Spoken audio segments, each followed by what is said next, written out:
Okay, I'll call the meeting back to order. I have a motion moved by Don B. Marshall and seconded by Doug Hutchison. Be it resolved that the Council of the Municipality of West Grey hereby returns to open session of Council at 7 p.m. Any questions on the motion? Call the question. All those in favor? Any opposed? That's carried. Okay. Mark, let the minutes show that there's nothing arising from closed session, and that only the matters that we went into closed session were the only matters discussed. Okay, we're a little bit early. That pushes it early now for the 7:05 agenda item, Mark, that you have for the public meeting. If you want to quickly do the consent before we get down to the public meeting. On the consent agenda, I have a motion moved by Rob Thompson, seconded by John A. Bell. Be it resolved that items A1 to C2, inclusive contained in Part 1 consent agenda, be adopted as amended, and further that authorization be given for the actions to be taken as may be necessary to give effect to the recommendations contained therein. Is there any comments on this? Mark? Just the one amendment relates to the Ayton Normanby homecoming request for deeming an upcoming event as a municipally significant event. It was noted in the proposed resolution that it was a municipal significance event, and the proper wording is municipally significant event. The AGCO, Alcohol Gaming Commission, is sometimes a little particular about how we phrase that, so that's the one change.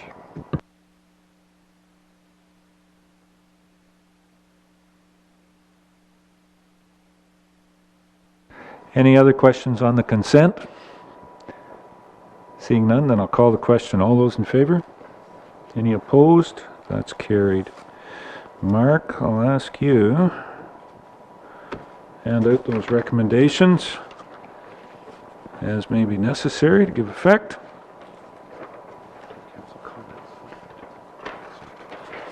Is there any council comments?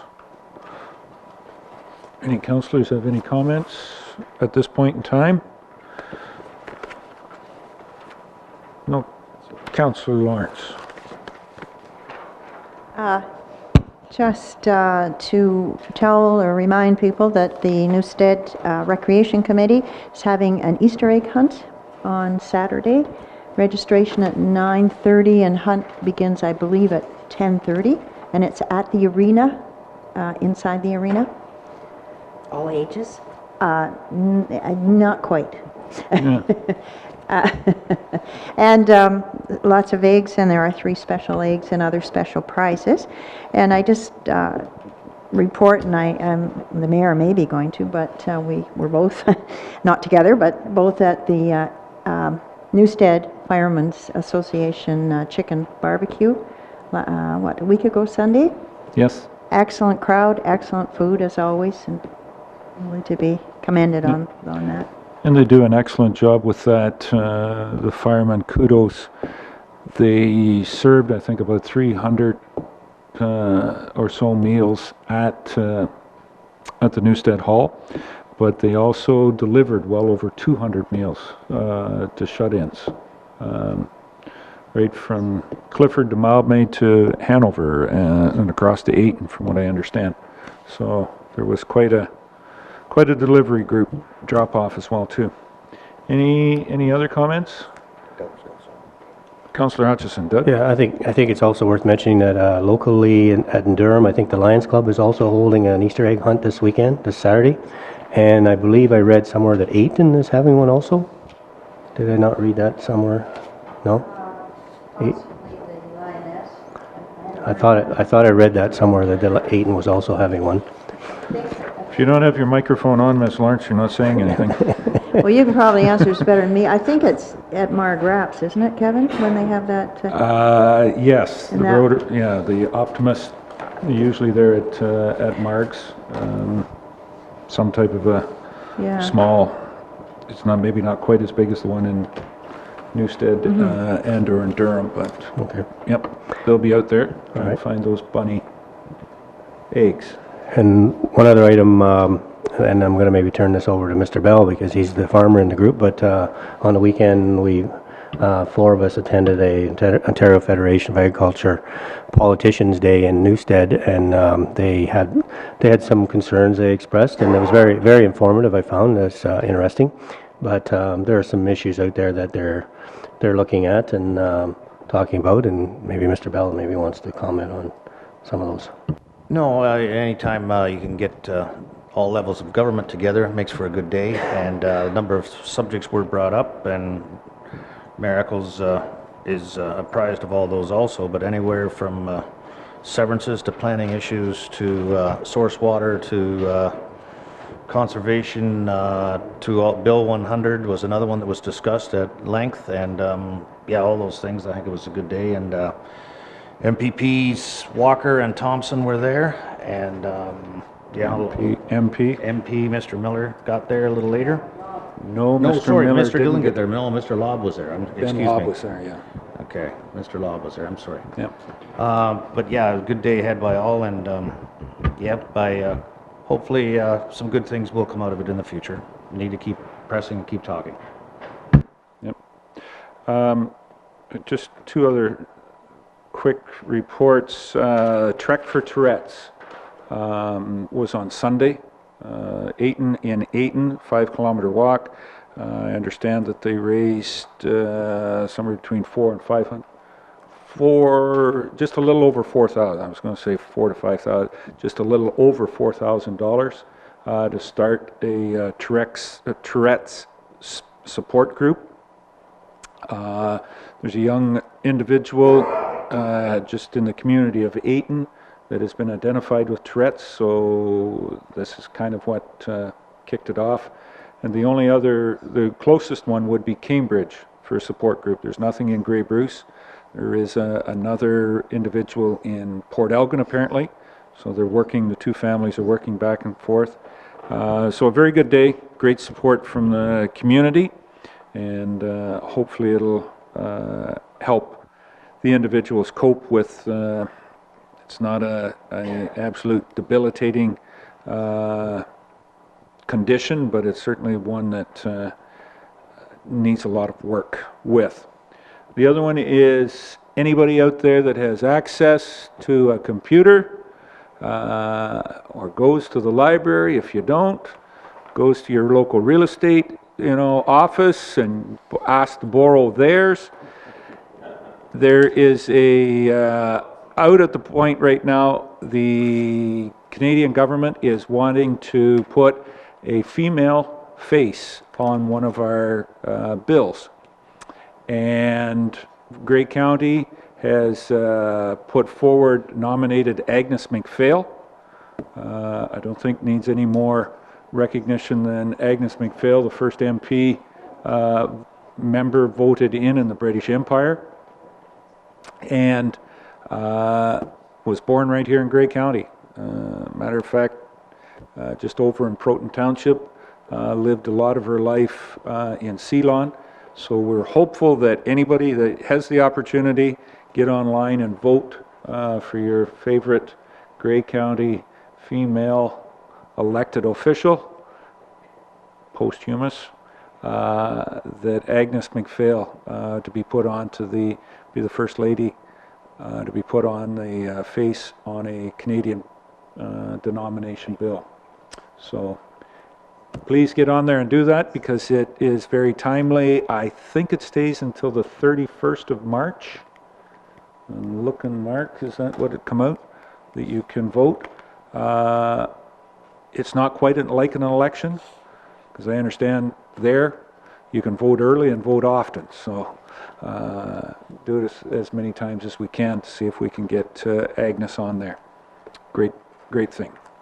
And that's about all that I have at this point in time. So we're down slightly behind now. We've rattled on enough to get us behind time. 7:05, we're having the public meeting on the proposed changes to the Municipality of West Grey building permit fees. And Larry, I'm going to turn it over to you to Thank you, Your Worship. introduce it. The Joint Building Committee has come up with a proposed fee structure to harmonize the fees across the 4 communities that are involved with the new Joint Building Consortium. That would be Grey Highlands, West Grey, Southgate, and Chatsworth. You've been provided with a copy of the proposed new fee that they're looking to put in place. There will be some increases and some harmonization in other areas, and some fees that we did not charge for before will be charged for now. And I look forward to hearing people's opinions on the fee structure that is proposed, Your Worship. Okay, thank you. I'm going to open up the floor for anybody that wants to ask a question or express an opinion on this. Would ask that for Adam working there, and so he can hear. We don't have a whole lot of people. Wondering if you could go to the podium and we could have the dialogue from there, right there, and use the mic.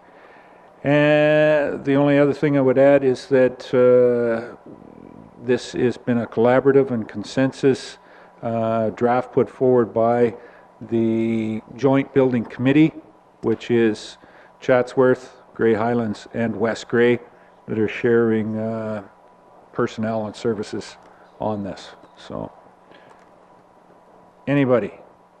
Bob? As I said, if you use the podium and press the button there, and it will turn. It's on the right-hand side. The one on the right-hand side is the. Sure, that's it. Now you're live, Bob. Okay, thanks, Mayor Eccles and Council. Thanks, I assume that this whole thing has kind of came about getting people's opinion of things coming through this here 2020 plan. Well, you ask for people's opinion instead of telling them. Yes, I guess you could say it would be, we're trying to be more, as strategically as it said, open and transparent, and communication process back and Back forth. near the back of that plan, it talked about wanting to get new citizens for West Grey. These new citizens have to have a place to live. So, you know how the highway of life is, it's full of potholes and speed bumps. And I assume this 2020 plan is supposed to try and level some of that out. So what happens? Somebody goes, I'm talking about house building now mainly as opposed to other things. Somebody goes to get a building permit. They find out the first thing is they have to have a plan drawn by a high-priced architect. So they get that. Then they go to the office to get the building permit. Now they see the first thing on the list is a $250 charge for a final inspection. That final inspection will then tell the assessment office there's a new building there, get some new assessment on it. A new assessment is good, of course. Then we come down to the next thing here is, well, we have a non-refundable application fee. That's $250. Come down a little bit further, we have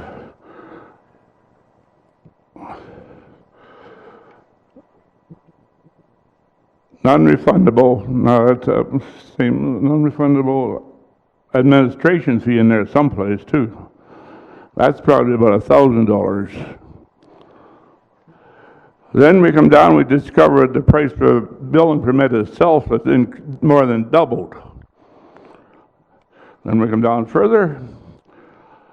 Oh, yeah, we've got to have a plumbing permit too. I don't know what that is for. $65, that tells us for somebody to go in and turn the tap on, see the water runs. Oh, then we get down further here. Oh, we got to have a septic permit too, another $250. Then we get down further, development charge, both West Grey and Grey County. We don't know how much that is, but it's in there. So now we just about got the building permit, just about got it. Or once it's one thing with a bit of bad luck, somebody will find they've got to have an entrance permit. So I don't know if anybody has any idea how much it ever cost before they ever get a chance to even get started building. So I think if we want to get new citizens in the West Grey, we have to kind of watch some of these other outfits, like the building department, don't upset the apple cart and overcharge everything. And what is happening is high price of building permits and soft bylaw enforcement. You know what's happening? People are dragging their trailers in behind trees and living in them. So that's my opinion. I think the council should take a close look at this and see if they really have to increase the fees that much, because it's going to discourage building houses in West Grey. That's about the end of the story. If I could, Bob, just on a couple of things there, you kind of made the indication, I just wanted to clarify that now we have a septic permit. West Grey has had a septic permit for, I guess Just I'm aware of the fact that there's always been a charge for a septic permit, Yes. whether it's health unit or whatever it was, but correct. it doesn't take much for that. And there's also been an entrance permit that's been there since West Grey has. Oh, I'm aware of that too. And there But- has been a plumbing permit since, at least for the last 8 years. That's probably, in West Grey. I never heard of that one before, so. Well, as you will see in that, when you have the comparator charges, we used to be, West Grey was $8 per fixture, and now it's gone to be $65 for the house, whether you have 2 fixtures or whether you have 22 fixtures. That could be quite an increase, though, if you only had 2 to begin with. Well, if you had 2, it would have been $16, but Yeah. as you know, there's very few houses that have 1 sink and 1 toilet. So what I'm saying is, I think that would be a decrease, really, if There we could- wanted to be fair on this and clear. There could be houses, that have no hydro, and they probably wouldn't have much in the line of plumbing fixtures. And if they didn't have any plumbing fixtures and it was all outside, then they wouldn't have to pay the fee because there'd be nothing in the building. And there'd be no septic tank neither, would there? They would have to have some type of a system approved. So there would be some approval process for that. Never used to have anything approved if there was no plumbing. But anyway, I'm just saying, I think that council gonna should go be a little careful Yes? that they don't overcharge, because these mobile home trailers are coming in and being packed, hid in behind trees. They're there. And I say soft bylaw enforcement, whichever Yeah. we want.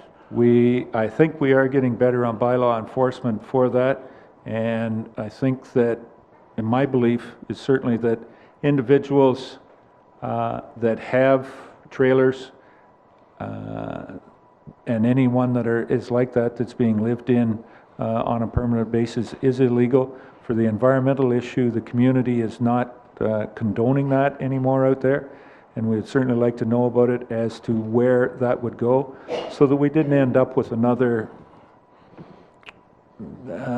environmental concern that we had in Durham a few years ago, where in the little creek that runs through town, most of the fish died in that creek one weekend, and the suspect was a trailer had dumped its septic holding in the creek. Are we talking about trailers? Are we talking about living in them full-time or weekend or seasonal? It or- is, the bylaw in West Grey is that it is illegal to be living in them, whether it's a weekend and/or full-time. And some of them, and a lot of them, as you know, are certainly weekend, but that weekend, where is everything going?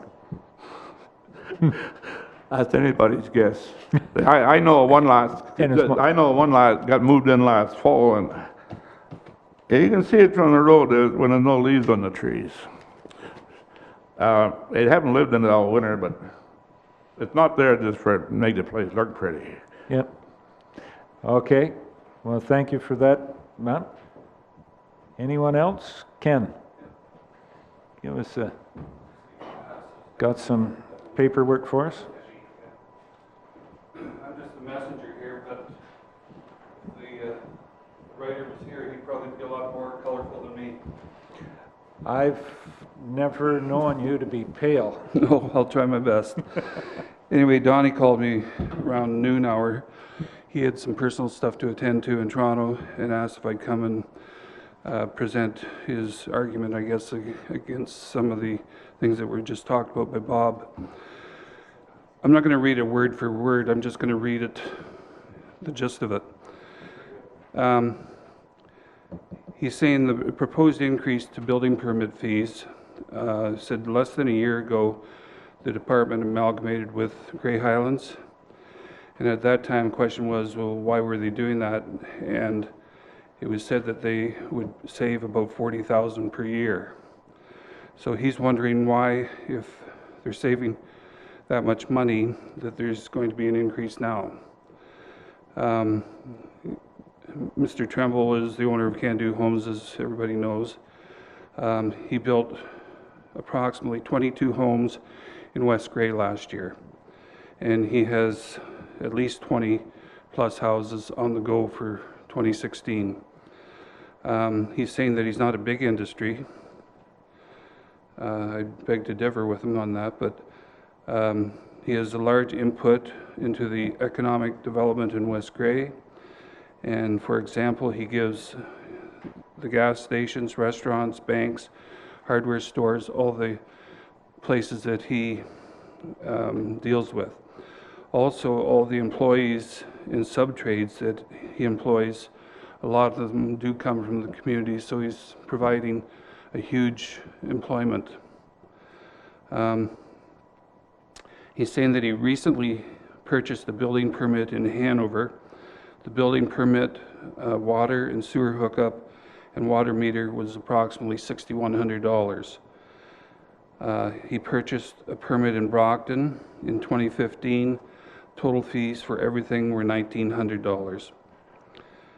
The West Grey permit purchased last week, he says, totaled $11,133.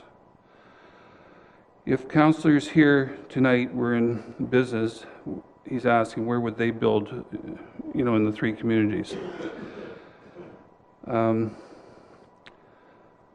Also, he does not understand why his check is being made out to Grey Highlands for permits and development fees.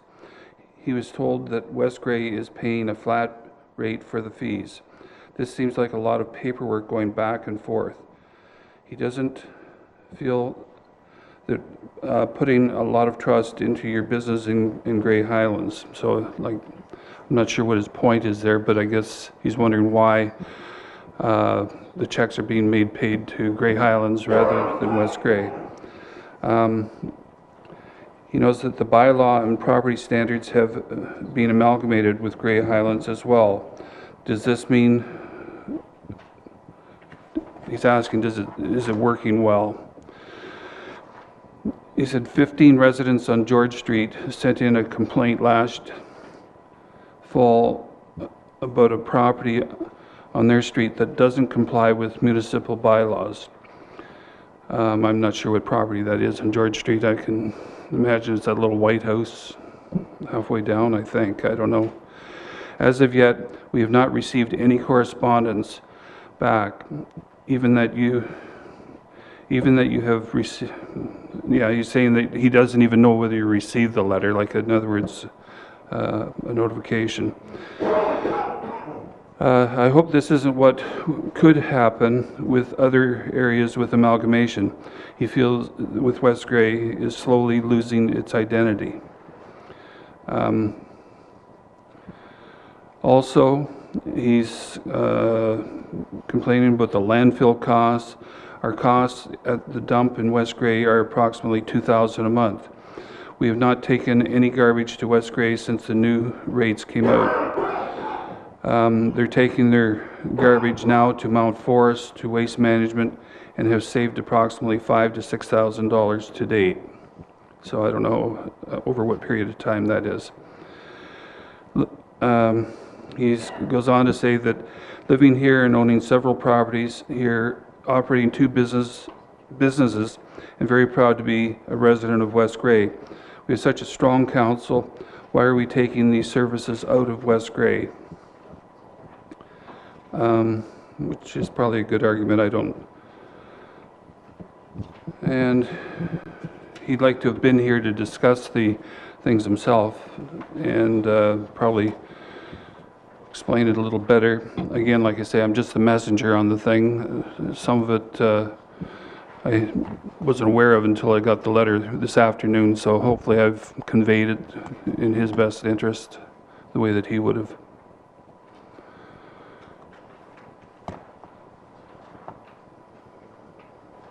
Thank you very much, Mr. Elvidge. I don't know whether there was any questions there, or I guess the biggest question from my mind is I would like to do a little more research on the building permit. He's got 3 municipalities here, West Grey and Hanover and Brockton. I will look through that. I guess one of the biggest things that just jumps off the page is that the Grey County building permit fee is listed in here at $5,200 for West Grey, but a building permit fee in Hanover for Grey County is $3,500. I'm not sure, there's just a few clarifications that I want, because Yeah, I can't see how they is do it that. the size big of the building? Is it a, difference there?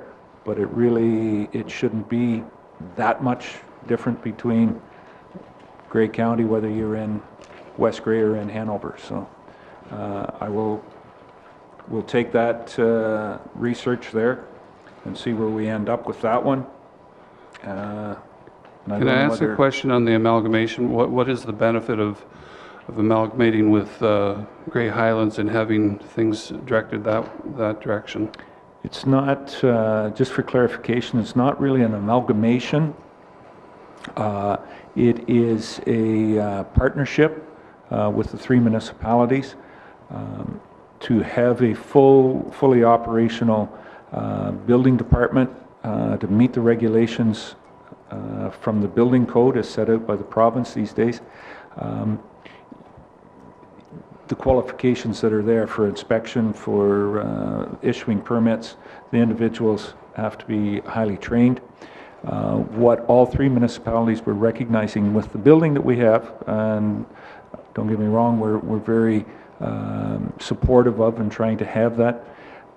There wasn't to the capacity that a building department would have, wasn't being met in all 3 of the municipalities. We sat down.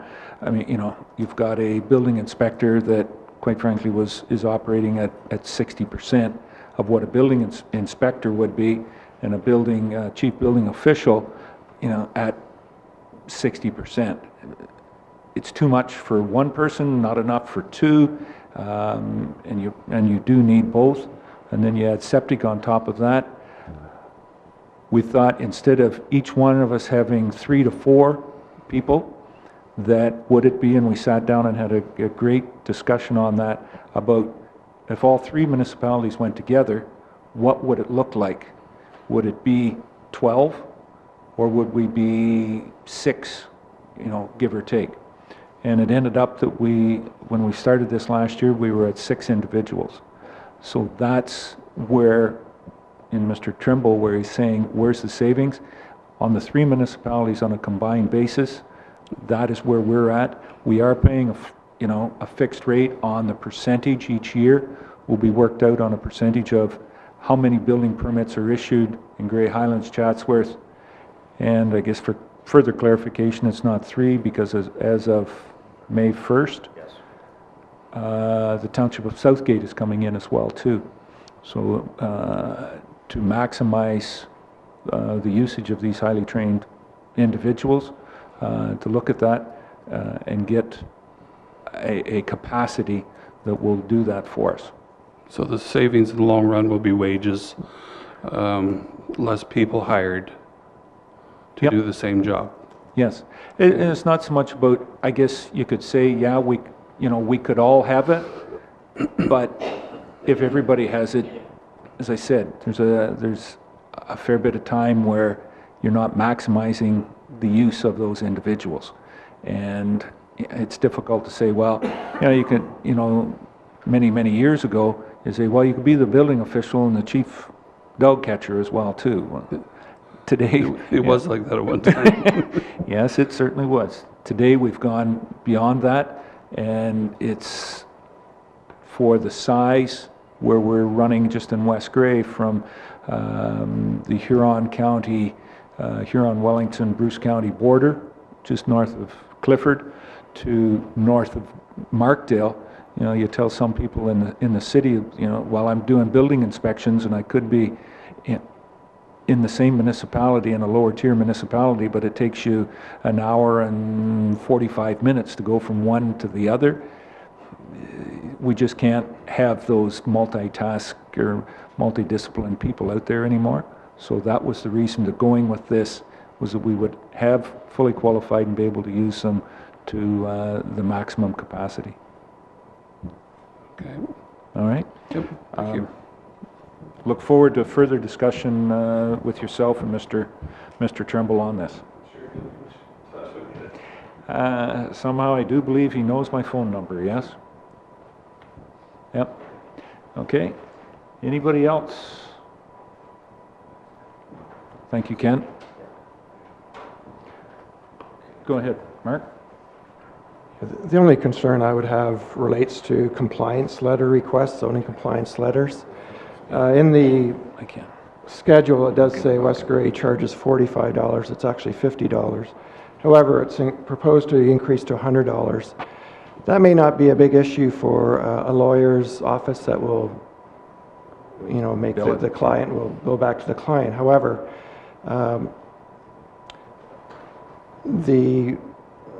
I continue to do the zoning compliance letters for West Grey, so it may not be as much of an issue with making this fee uniform among the 3 and maybe 4 municipalities, because that will be separate from the other 3 municipalities if I continue doing them. And the concern I have is that at $50, if, for instance, real estate agents or individuals that are looking to purchase properties come to the municipality and ask what the zoning is, what the permitted uses are, and similar questions, we do require a zoning compliance letter request for and be filled out, and the $50 payment being received from the municipality. And there's some discontent about the $50 fee, but generally they're okay with it. We do provide other options to look at the West Grey Comprehensive Zoning Bylaw. Come into the office and look in yourself and you can interpret the bylaw. However, at $100, I'm just a little concerned that that might be beyond the threshold of what a lot of people would be willing to spend. So to me, the $50 is a reasonable amount, and I would look to council's direction on that issue.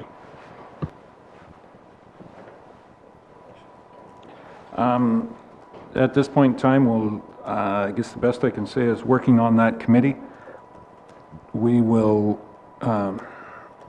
review that. This is kind of the proposal that is forward right at this point in time, but keep it under review and understanding of unifying these charges, that they stay or passed at the present level. Doug? Yeah, just to follow along with that thought, I'd like to see us have some more discussion on this, especially with maybe having Mr. Tremble and maybe some of the other builders give us some input, because I know he does do a lot of building in our area. The other concern I have with this is that we're standardizing the rates, but when you look at Southgate and Greyhounds, I'm not sure about Chatsworth, but their assessments and their property values are a little bit higher than ours are. When you look Highway 10 and you price properties in the Flesherton area, Grey Highlands area, they are higher. So I'm wondering if that's something we should consider when we look at making the rates all the same. It's just there is a difference when you're coming up Highway 10 compared to West Grey. So I'm in favor of having some more discussion on this and maybe trying to get some more information before we decide.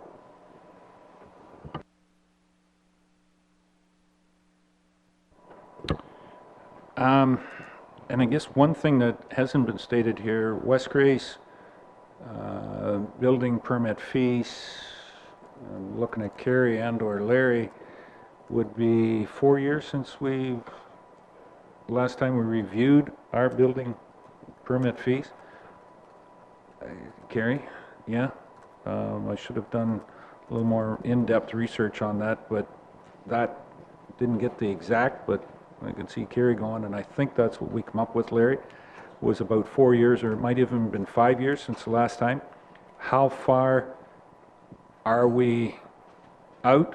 As you can see, the Grey Highlands, they did a full and extensive review on theirs, on what the actual cost is, what the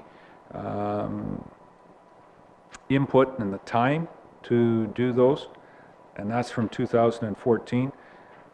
So,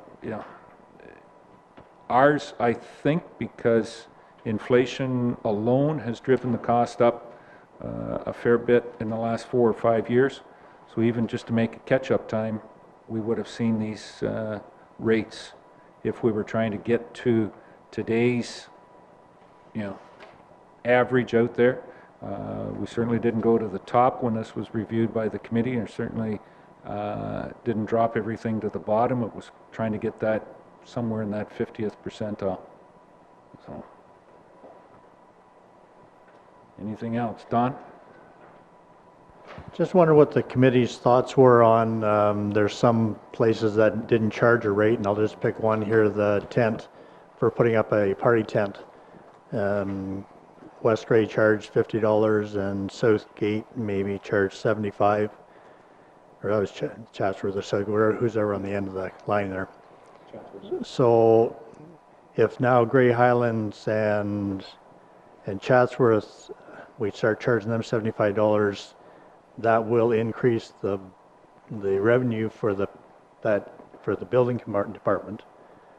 So if we're budgeting $1 million to run the building department, just pick a number of the sky, and they bring in $2 million next year, and this is supposed to be a break-even department, you can't charge any more than what it costs to run the service, then do the fees go down accordingly next year? As far as the legislation goes, I think that you can carry a reserve, but you can't, you can offset a number of places. And Larry, if I'm not mistaken, you can carry somewhat of a surplus.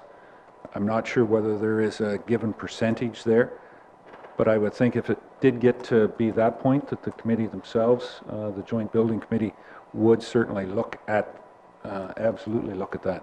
Larry, do you think anything further?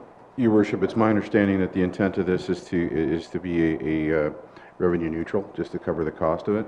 So if that was the case and we did find that we were having large surpluses, that we go back and review the rates at that point in time, correct? But we do also have the ability to carry a reserve for specific purposes within the building department as well.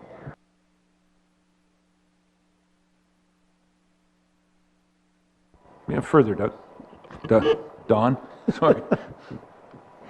So it seems to be that most of the fees kind of went up all across the board. If somebody was charging $200 for a septic permit, and somebody else charging $300, it kind of went to the 300 plateau more than down. So are they not expecting, we're saving money now contracting this work out to Grey Highlands? Are we not anticipating savings, continued savings It must have been quite a job for the committee to come up with a figure, I have no doubt. I just wonder if it was the right figure and how you just came about with all the permit fees. It was not a shot in the dark, and we didn't go to the top figure on all of the different departments or different areas. It was a figure that we felt would cover the costs within the different communities, and that's why the rates were set as they were. You notice some of the communities had higher rates, and they'll be actually lowering the fees that they charge for certain specific projects, and that was the intent, was to get something that was harmonized across the three and plus one coming on this year. It's difficult to pick exact figures at this point in time because we've only had 8 months of work to actually sit down and look at the numbers. We'll have a much better grasp after we get another full year in under the belts and get those figures to us, and it would be the intent then to review it at that point in time as well. So it's a static, it's not going to be written in stone forever and ever and a day. Once we find out if we are overcharging, then we'll reconsider the rates at that point in time. Okay, thank you. Okay, anything else? We said this is a public meeting to discuss. I guess one of the, experts and or experienced individuals, as council knows, and for everybody out there, John Akers has taken this job on as the chief building official for the joint partnership.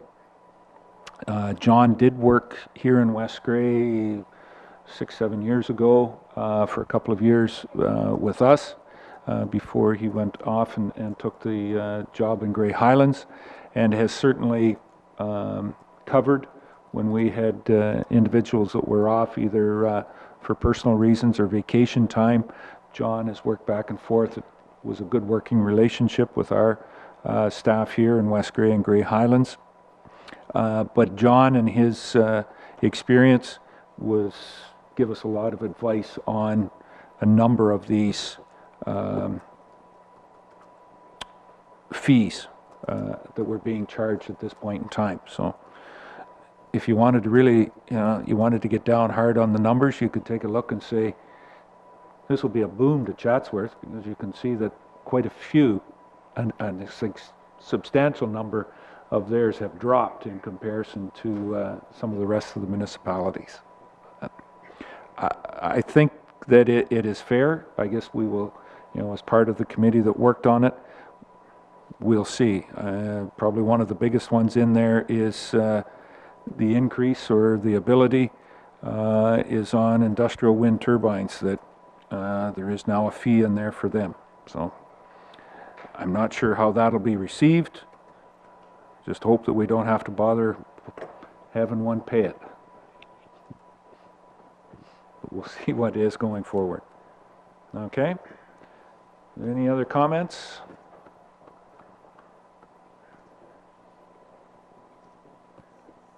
Seeing none, then I will declare this part of the public, this portion, the public meeting portion, closed. And thank you for the participation. At 7:43. Okay, thank you. Now, getting down, we have on delegations, we were supposed to start this at 7:30, and for some of the younger people in our audience, I'll apologize for not being on time exactly, but we have two very prestigious gifts and retirement presentations this evening, and I think some of the individuals are here to see this, see the first person, might even be Grandpa described in some incidents here. And I'm wondering, not going to work, so I'll stay here and I'll give a small presentation as a retirement gift. It certainly is common knowledge out there, and this comes on the heels of Mr. Ken Gould, our Director of Public Works and Infrastructure, getting an award at the retirement award from the Ontario Good Roads Association in February in Toronto, and had the privilege of being there.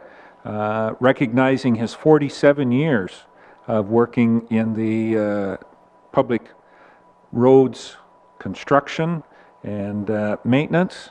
And it gives me great pleasure tonight to say that, Mr. Gould, I'm not going to recognize you for 47 years of that work, but certainly since 1987, Ken started with the municipality, or the township at that point in time, of Glenelg as a operator.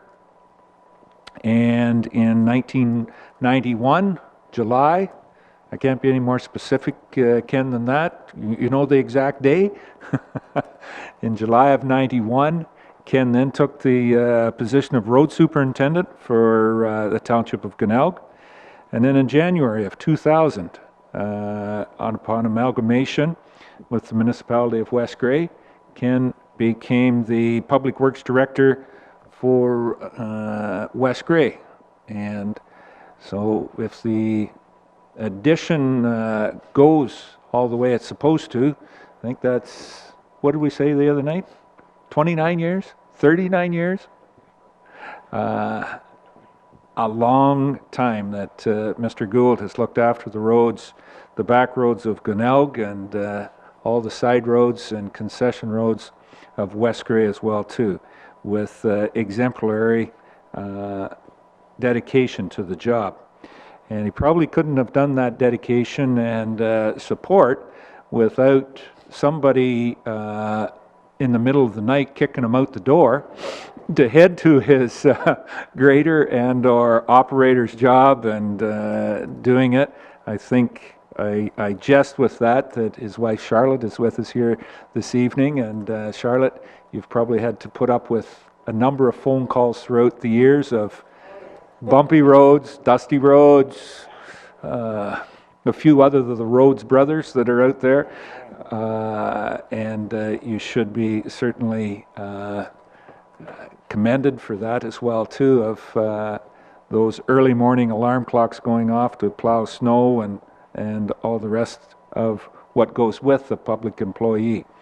And his two children, who Kyle, his son, I don't believe is here. He's still in the north, but may be coming down for the long weekend, and he'll be here. But his daughter Lauren is here, and Madeline and Carter, Ken's two grandchildren, are here as well.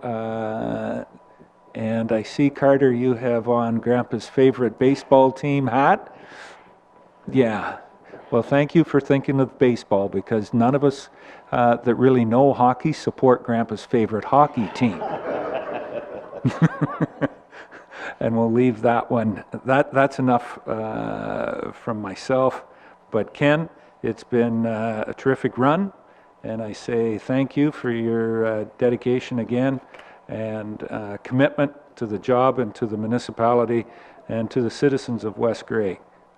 Congratulations and best of luck. Enjoy camping, enjoy musical, whether it's on the top of a mountain someplace north of Markdale, or any of those other activities that you see being in the camper or vacation, or just being on the farm that you have.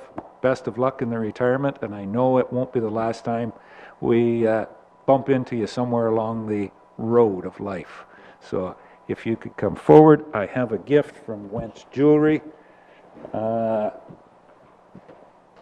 say thank you for the considerable time that you have given us. This one doesn't have an alarm clock, so you can sleep as long as you want. Okay, buddy? Then, I'm going to let this.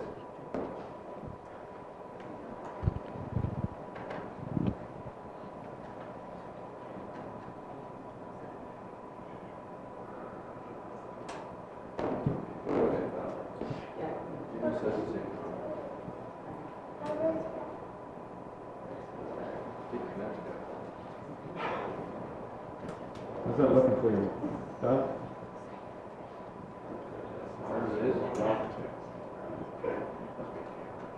The lens cap.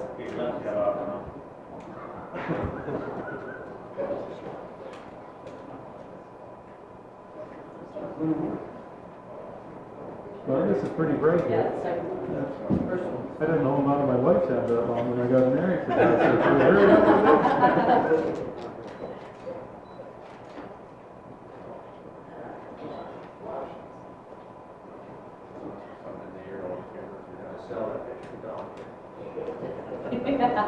No, that's good.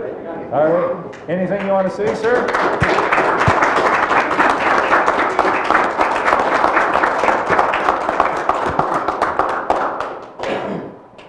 I just want to say thanks to certainly all of council. It's been very supportive over the years. It's been great to work here, also along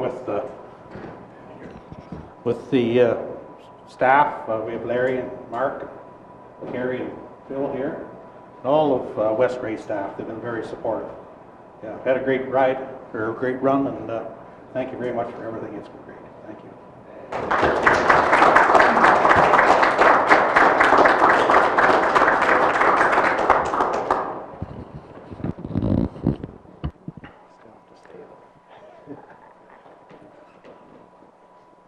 And further to that, we have one other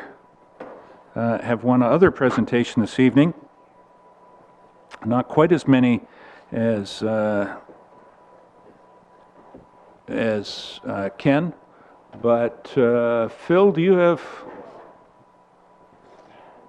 Mr. Schwartz?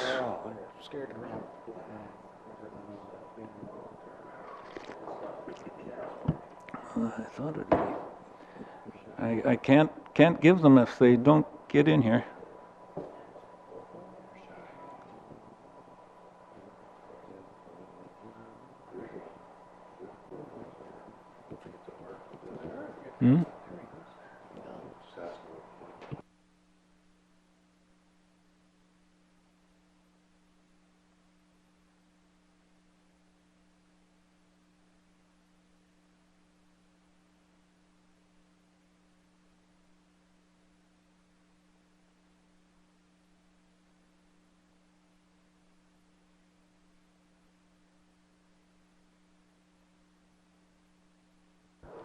So you have a couple of awards that you would like to present, or there's a couple of awards for the fire department, and I'm going to ask the fire chief to make those presentations. Phil, turned over to you. Thank you, Your Honor. We have the 25-year Long Service Award, which is awarded from the Office of the Ontario Fire Marshal for 25 years of service. I would like to say that we're a little late on Darren. He's actually got 27 years in. So we'll do that now. We also have the brooches for the wives. It's a trillium brooch.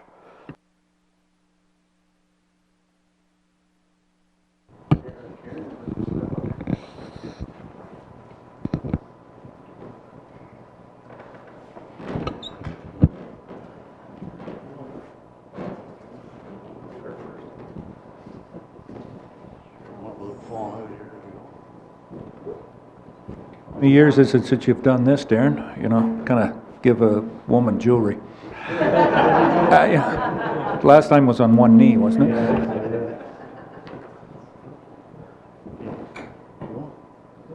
On behalf of the Province of Ontario, the Office of the Fire Marshal, congratulations.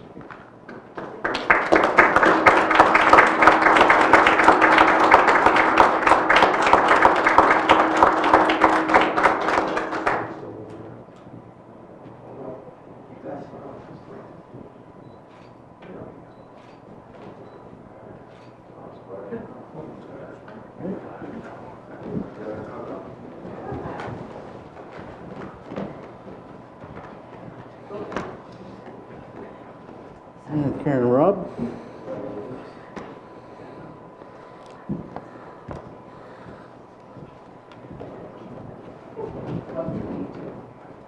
Karen?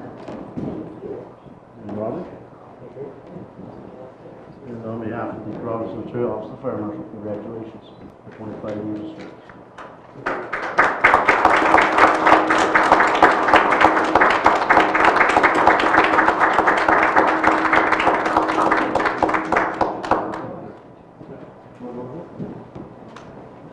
There is a microphone right behind you, Rob or Darren, if you wanted to have any opportunity. Oh, gosh, you guys. I would like to say so on behalf of the municipality to Mr. Lino and Mr. Neff. Congratulations on 25 years of, and it is a sacrifice to the residents of West Grey, and some of that certainly would be with the town of Durham as well too. Congratulations on attaining this, and to your two wives. Apparently to get to 25 years you've got to marry somebody by the name of Karen. Yeah, Karen and Karen. Yeah, congratulations, or thank you for allowing your spouses to indulge in their given things that they just like to do. I know they both love it, but it is a passion for both of them, and I say thank you for that, and thank you for allowing them to extend that. But beyond that, it is a lot of sacrifice. And I say thank you. And then Darren, I was going to say, I don't know how long the province has been giving out the 25 years, but there is another individual sitting, further to your right that probably had 25 or more years in as well too, Bev. 37 years, and I just wanted to acknowledge that it is a generational thing. So Darren, and I see another little guy there that it's going to be a couple of years before he gets to the age of doing it, but you do see him around the fire hall, so it may be a third generation that's up and coming to make that. Sorry, fourth.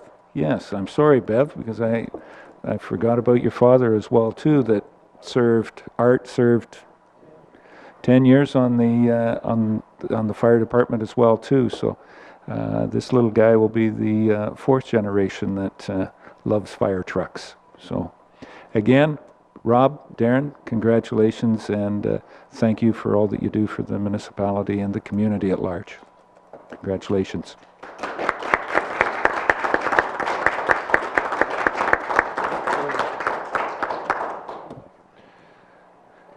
Now we get down to the really exciting part, and this is an open meeting. Anybody can stay for as long as you want. Do we want to take a quick 5-minute break? I think that'd be great. Okay. Okay. We'll call things back to order. And in our, is there any business arising from the previous meeting? Nobody made any indication. Okay. Then we'll move on to staff reports. And the first staff report is our Director of Finance, Treasurer, and Carrie, if I can bring it up here, page... That's why it's taken so long to get there.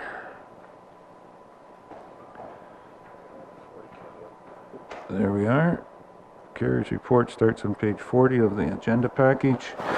And the first is voucher number 5 of 2016. Any questions on the accounts before I introduce the motion? A hug! The girls are doing a great job. Staff has got it? Yeah, my name's on there too. Nobody has any questions on the accounts? So I have a motion moved by John A. Bell, seconded by Rob Thompson. Be it resolved that the Director of Finance Treasurer be authorized to pay the accounts presented as voucher number 5, 2016 of the Municipality of West Grey in the amount of $2,542,283.70. Any questions on the motion? Call the question. All those in favor? Any opposed? That's carried.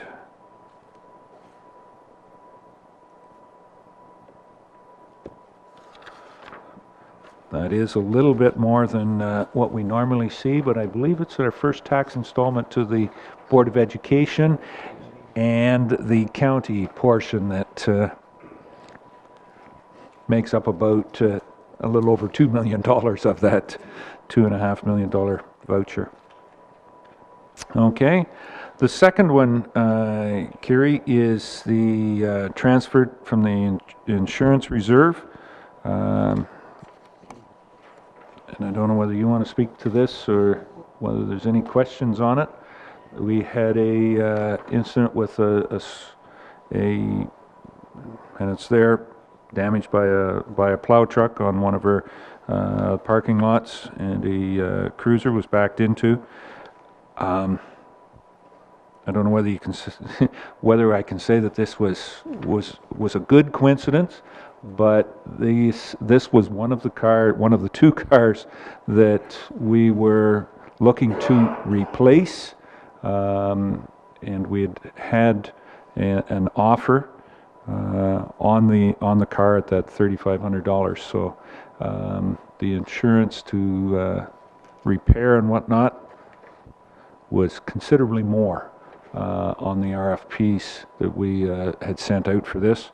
So I think the best thing is for the and with our deductible on vehicles, 5,000, isn't it? This would still be under the $5,000 deductible portion. So either way, we were paying. So the police service feels that they can manipulate cars and whatnot and be able to get along without this vehicle for a month, give or take, until the new vehicles arrive and get in. So it's not going to cause a problem with the service, and we did have one spare car there that will be pressed into service, hopefully not for too long, because it has a fair bit of mileage on it as well too. So we'll be able to supply the service and economically do this. So any other questions? So I have a motion moved by Bev Cutting, seconded by Carol Lawrence. Be it resolved that the Council of the Municipality of West Grey hereby approves the transfer of $3,500 from the insurance reserve to the police capital revenue, representing the sale proceeds for the damaged cruiser number 8. Any questions on the motion? Seeing none, call the question. All those in favor? Any opposed? That's carried.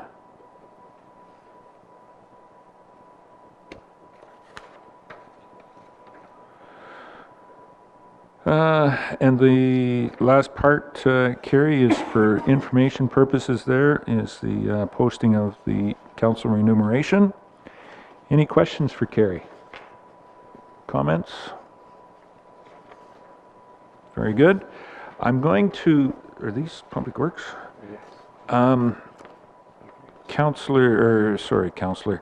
Director has asked, and I'm going to ask council's indulgence to move up Mr. Schwartz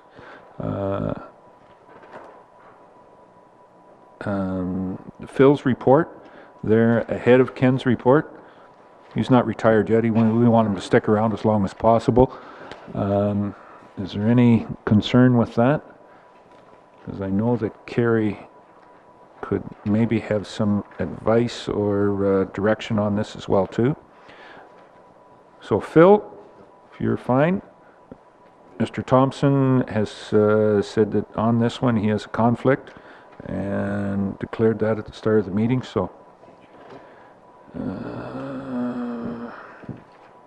77. Okay. So Phil, there is a request here for dispatch,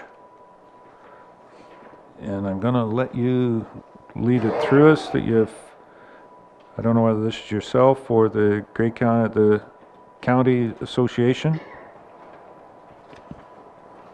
So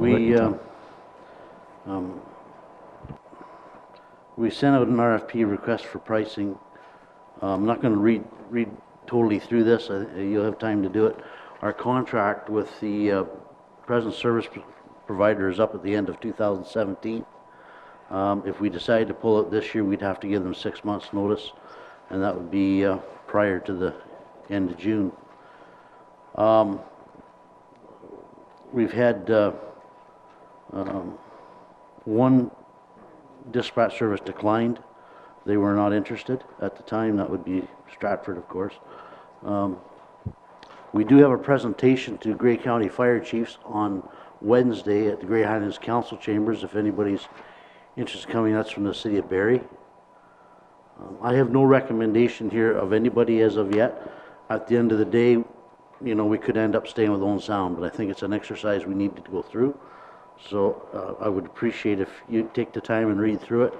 And if there are questions, you know, by all means, can come back to the next meeting and answer questions. I think there were some questions raised at the last council meeting where maybe Ellenwood was involved. Can I answer any of those questions? I can't really speak for Bruce County. Ellenwood is part of Bruce County, not Grey County. But I think there were some questions that had come up that somebody wanted to ask. Does anybody have any of those questions at this point in time on the Elmwood? Doug, Councillor Hutchison? One of the questions that I had was they're looking at using a service out of Tilsonburg, I believe, wasn't it? And my concern was, how's that work if we go with another provider, whether it be Owen Sound or whatever? How does that work with them being called by one area and then backup maybe coming from a separate area, because West Grey may be a different provider? So I just wondered how that works, and is there a safety issue there? Ellenwood, you understand, is Bruce County, so first of all, they operate on a different frequency than Grey County does. They have automatic dialing if they have to call in other fire departments. So if Ellenwood calls us right now, of course, we're both by Owen Sound Dispatch, so it's through radio communication. If we had to be dispatched to help Ellenwood after the fact, then they would have a direct line to our present dispatcher, whoever that would be. Through an automatic dial-up on their console, they push a button, and within seconds they're online with whoever our new provider is, if we go somewhere. Presently, when we operate with them, we have to change our frequency in our trucks to communicate with them if we're helping them. If they're coming to us, they switch over to Grey County. Is there a safety factor? I think where there'd be an issue would be if everybody that's on our Grey County frequency was going off in different directions. I think that's where you'd have a safety issue, because you might have Tilsonburg, Barrie, and Owen Sound trying to dispatch simultaneously on the same frequency, and then they're walking over each other. Where right now, with it all out of one office, they know that they're dispatching Durham, so they have to wait till they're done dispatching that before they can go on to the next one, because they're tying up the frequency. But between the Bruce County and Grey County, there would be no issue that way. Does that answer it?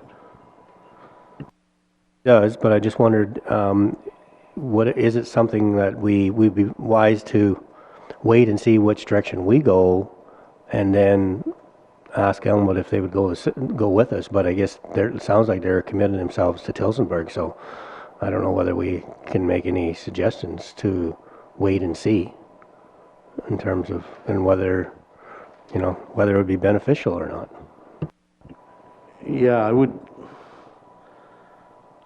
My suggestion was, because they're with Bruce County, they should go where Bruce County is, and we should go where Grey County is. Hopefully everybody's going to stick together.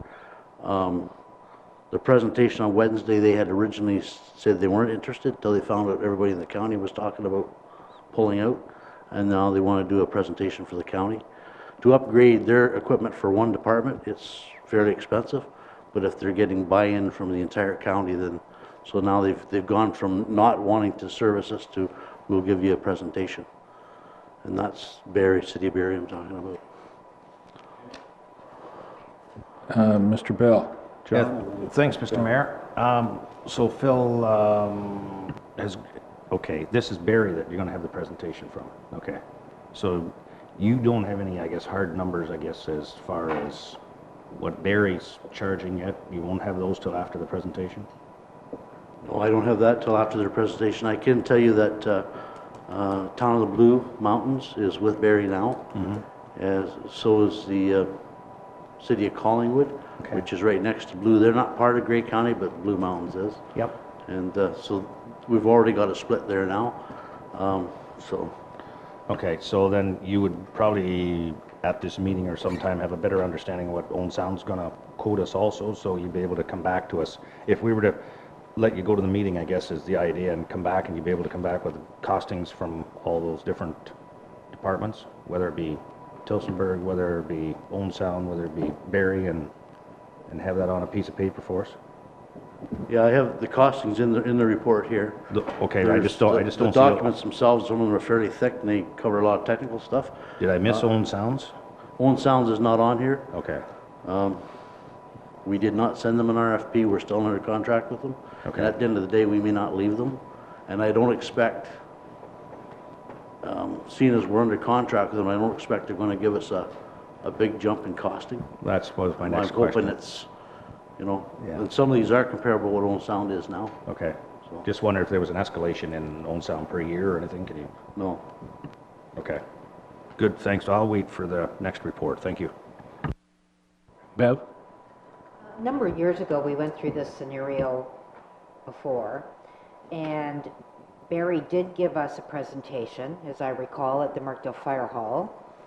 And I believe that it ended up that, was it that they were either a lot more money or didn't, what was the outcome of that last time? The problem was the link to get from here to Barrie. Our service provider of the day, the radio, that does our radio maintenance, they were wanting to build a microwave link. Right. And our share of that microwave link was gonna be about 100 grand. And then we'd own it when it was done, but yet we still had to turn around and rent it Right, to maintain it. And our rental was almost 30 grand a year. right. And so how is that changed now? We have two options. Forget the microwave link. We have two options. One is we have an antenna now over near Clearview, which is Singhampton, which is owned by the windmill people. And they've offered us a tower. There are other people that are on that tower now. And we also, at the time, we were scared of VoIP, voice over internet protocols. That was something new.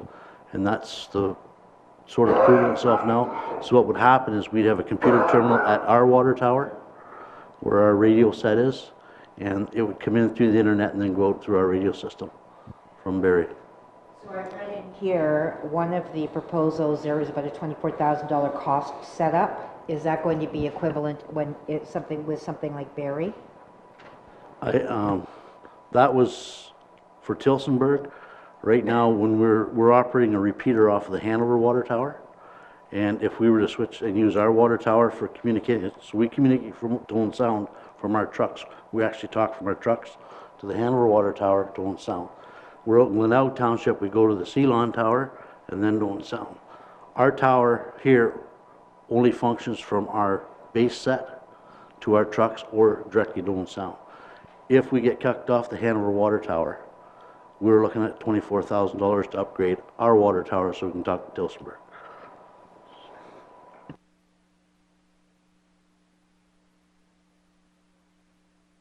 Any other questions at this point? Go ahead, John. So Phil, you've been in on different meetings, was Tilsonburg up and gave you a presentation to all the fire chiefs of Grey County? No, they weren't. They had sent us a quote is what they did, a binder with the quote in it. And I can't remember if 4 or 5 years ago, I'm not sure whether they gave a presentation then, I can't remember.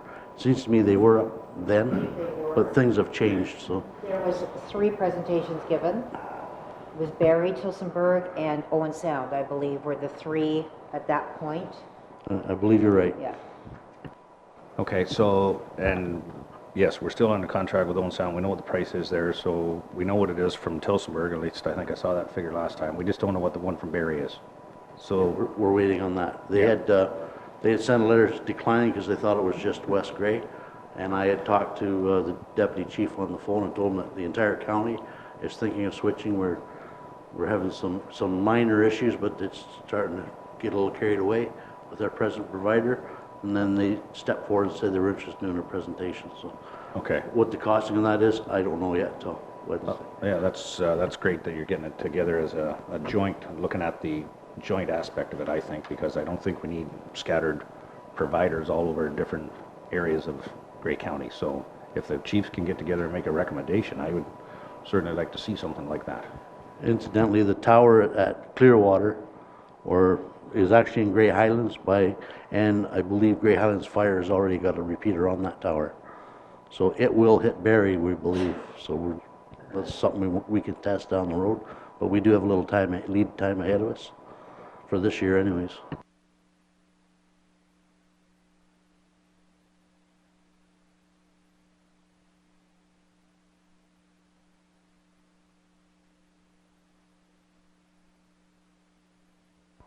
Anything else on that? So the indication, Phil, in your report is we will defer any decision at this time on dispatch for West Grey and possibly with our partners in Grey County until after the 23rd. We may see something for our Committee of the Whole meeting on the 28th and or our next council meeting April 4th, Mark, right? Okay. Bev, further? You have the time, and you say in Markdale, but you didn't give the location of that Barrie presentation on the... Oh, I'm sorry, it's switched 3 times. It's at the council chambers at the Grey Gables. At 3:30. Yeah.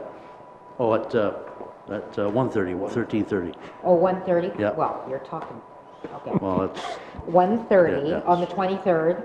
yeah, Okay, day after tomorrow. thank you. We, Wednesday. yeah, Wednesday. We use, Let's be real specific. we use military time in the fire department. I know that. So that's a 24-hour clock, so you sort of get used to doing it, sorry.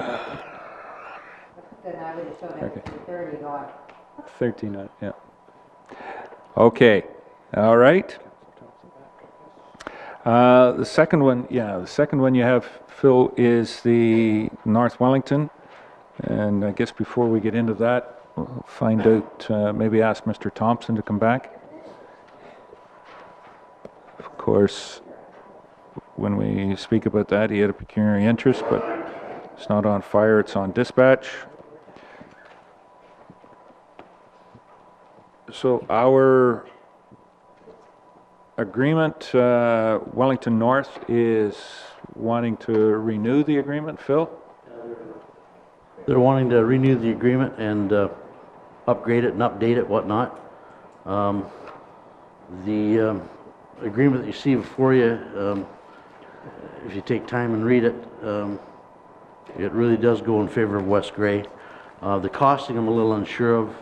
They're asking for $17,000 for operational and $3,000 for capital.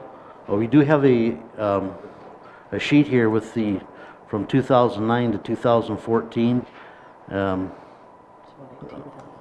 what the averages were, and Yeah. actually, Carrie, if you want to explain that, it's your... Our actual costs between 2009 and 2014 have ranged from 14,000 to a high of 27,500 when they had a truck here. But on a 5-year, 6-year average in that time frame, it's around $18,000 all in cost. So whereas this, they're looking at 17 plus 3, so they're looking at 20. Okay. Any questions on this? Mr. Adams. Larry? As part of this agreement, do we have any ownership in the capital assets of the North Wellington Fire Service? Not to my knowledge, no. Then why are we paying a capital sum for the fire service? We do that with all our agreements. We give them money towards capital. No, Phil. We do that Don't do that in Markdale. at Southgate, do we not? Has that stopped? All right, well, Why would we do that in Southgate? Southgate's paying we us. did up until, Pays us. But Did that up it's- until we about don't- 2003 or 2004, and then it's a straight usage. now there's another option here. And it may take a little bit of wiggling, but you can set up an automatic aid agreement instead of a fire agreement, where they come in for the first hour, fight the fire, West Grey shows up, they go home. so they get paid for 1 hour. There's a lot of places that do that. In other words, we cover the fire ourselves, but they do the first response to it. In the end, I'm not too sure what that would cost you, depending on how many calls they have. Your average call lasts about an hour, so you might not get a call to come in, but if they have a structure fire, then they call West Grey Fire goes in, they go home. Is one of the other options just to go with a flat rate? Because I guess to build on what Larry was saying, that's one of my concerns. If we're paying for capital, and I mean, hypothetically, Wellington North, the station, they closed the station down in Mount Forest. Do we get, out of every 100 feet of hose they've got, we cut off 8 feet and say, this is ours, we're going home with it? I mean, no. So, I mean, just on a service agreement, if you were going with a flat rate, what the number's been, 17, 18,000, maybe it needs to be increased a little bit, but here, we'll give you 18, 19, I mean, this one is saying 20,000. Because as Larry said, you get into this capital thing, well, you're selling part of the capital, we finance part of that, you're selling a used piece of equipment. Are we recognized with a percentage of that? Probably not. So to be clear, and I would like to see us, work out an agreement where it's a fee for service. We'll pay X number of dollars. I think, as Kerry said, the same as what Southgate is with us right now. And I remember those discussions. They said, we don't want to get in. We'll purchase service, and away you go.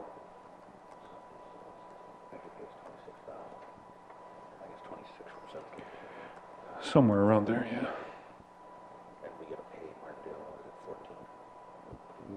Might even be a little more. Yeah, I can take this back, and that's no problem. Yeah, that's where I would like to see it. Then it gets down from that, because we don't own. So the idea of having to pay capital really doesn't, in today's world, just doesn't fit, you can end up 5 years down the road getting into way too many debates over something that we're just purchasing service from you. I don't care, as I said, maybe the right number is 20,000, but I don't care whether you spend 5,000 on capital and 15 on operations or whatever they do with it, just to make sure that we've got the service area covered. You did give them 27,000 in 2013, and that was most of that was for capital towards a truck. Exactly. So the 2 spare tires they have for that truck, we want them back now.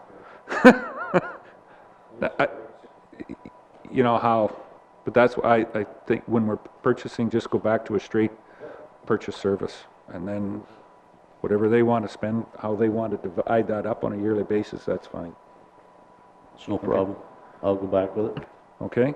The meat and potatoes of the agreement, if you have a chance to read it, tell me what you think of that. As in the coverage area, or How it's laid out, response? what the responsibilities are, what his responsibilities are, what my responsibilities are, what our responsibilities are. If everything sounds okay, then we just have to work on the third appendix, which is the costing, or second appendix. Yeah. It is. And I'm looking at that. When I went through it, I didn't, it seemed to be fairly standard, what we've worked with and what we're comfortable with. As far as, you're the one that's going to have to work with it as far as structure fires and transfer of investigations and whatnot, but I didn't see anything in there. So I think it's just in that fee part. Mark may have found a typo in it, but that's what he's supposed to do. Well, tell him what you found. Just in section 18, it refers to the agreement being for 4.5 years, and then Schedule B says 5 years, so something maybe have to be changed there. Okay. Councillor Hutchison. Doug? Yeah, just in the jurisdiction, Phil, in terms of the area that they cover, that hasn't changed, right? It's still the same road coverage, same fire numbers type thing? Everything's the same except for 3 farms which are north of Letterbreen to Road 49. Oh, yeah, right, We did gave read that that. back to them Right, because it's so close to their fire hall. right. Okay. Okay. Okay. So I think that's just on direction, Phil. We'll leave that with yourself and the new fire chief in Wellington North. And I can't think of his name, so it doesn't matter. All I can think of is Ronnie McEachran, and I know he's retired, so. It's Dave Goubert. It's a French name. When you meet, Goubert. could be. When you meet him, he'll give you a hug and kiss on both cheeks.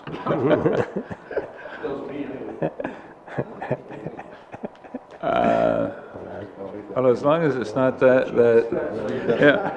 nice light part up on top, okay. We don't need that information. Okay, so that's enough direction, Phil. Anything else, Phil?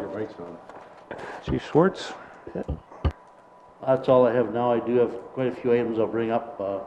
Hopefully, at the committee, the whole meeting, if I can get a report together before then. I'm pretty tied up the rest of this week, so I don't know if I'll get it done or not.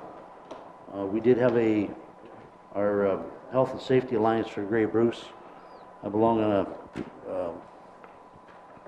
I don't know what you want to call it, a committee or a group of people, whoever looks after health and safety for all the municipalities. We meet every few months in Owen Sound, and there are a couple things coming down the tubes which we'll talk about, things that we're going to have to get done before the end of the year. So we'll talk about that in committee of the whole. Very good. Okay, thank you very much. Thank you for staying in and offering your comments on that, Kerry. You rush off to your appointment now at the set recreational facility. Okay. Ken, we'll jump back to the Public Works. And I think the first one there is the equipment quotes. The equipment quotes are in the package, something we've done a number of years.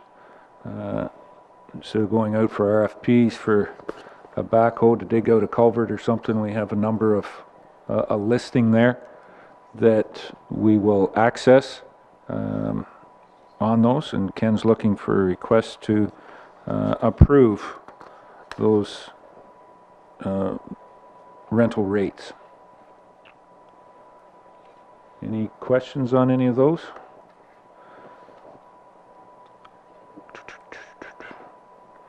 So I have a motion moved by Doug Hutchison, seconded by John A. Bell. Be it resolved that the Council of the Municipality of West Grey hereby authorizes the Director of Infrastructure and Public Works and/or Roads and Utility Supervisors to select quotations for equipment required, subject to price, availability, and workmanship. Any further questions or comments on the motion? Call the question. All those in favor? Any opposed? That's carried.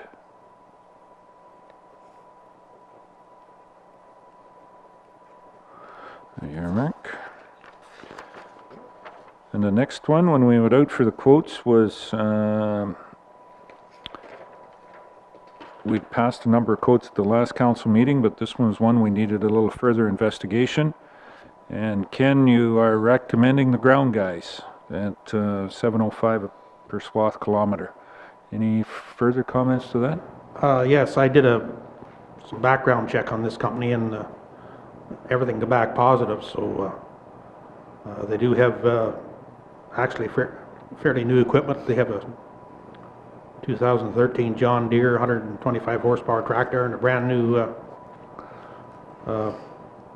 roadside grass mower. So they're ready to go to work.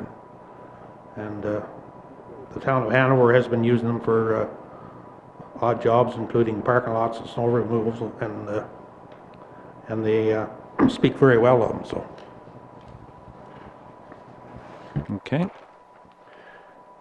Anything else? Any council member questions? I have a motion moved by Don B. Marshall, seconded by Bev Cutting. Be it resolved that the Council of the Municipality of West Grey hereby accepts the roadside grass cutting quote from 2357801 Ontario Inc., CO the Ground Guys, at a cost of $7.05 per swath kilometer for approximately 1,200 swath kilometers. Any questions on the motion? Call the question. All those in favor? Any opposed? That's carried.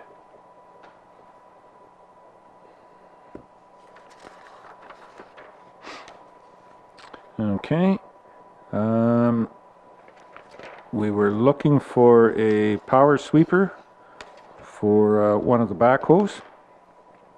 And Ken, you've done some research on this and come up with,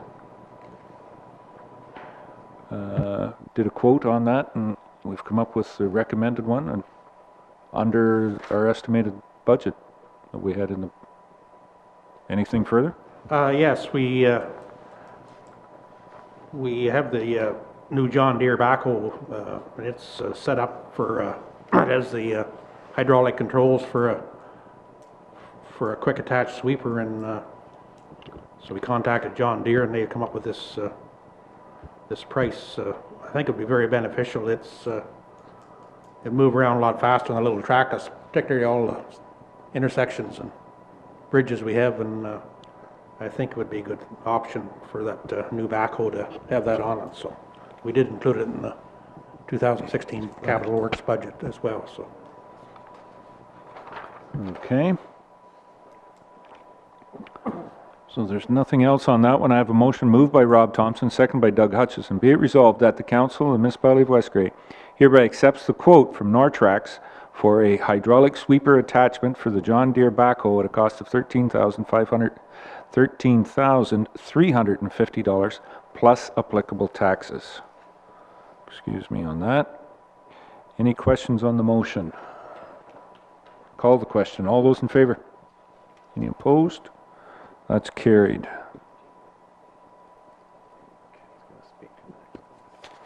Okay. The next one, we've had private contract to do the maintenance work in Newstead. Ken, you're looking for some discussion. Any other questions or comments you have? Yeah, Botanical has provided us with a couple options for this round. We have been just approving them annually up until now, and he's asked us if council would consider a 5-year option. He has increased it somewhat in the last year of the option. He's removed the discount and added 1%, which increases it by $3,673 for the last year. But the first 4 years they pretty much remain the same. So, but he provides all the work in Newstead for us, including winter and summer maintenance on the and watering the flowers. And, he works at the Newstead Hall, removing the putting the tables and whatever up and down. It's very beneficial to West Grey to have him over there. We don't have any housing or equipment there, so it's actually worked out quite well. But it's just that he has that extra option in there this year, and I just want to discuss with council before we move forward. Any thoughts of what the options would be there? What the best move going forward will be?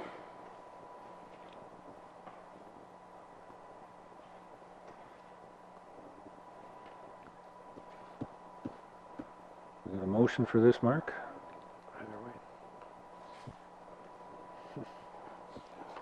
So send the motion, send one down one way and see if it gets passed, or Carol. I just ask a question, not on the options, but I'm just looking, excuse me, lifting the tables and chairs for events from the top of the arena as needed. Is there, when we started out with Kelly, there was a maximum figure for that. Has that been removed, so it's as often as needed or as little? I believe when we started out, it was up to, I don't know, 20 times or something like that. Yeah, but it doesn't, it doesn't give any figures in here. There's no number in here now, no, so it's So just it's as needed, if it happens as to be required. 25, that's Yeah. included? Okay, It's as thanks. required.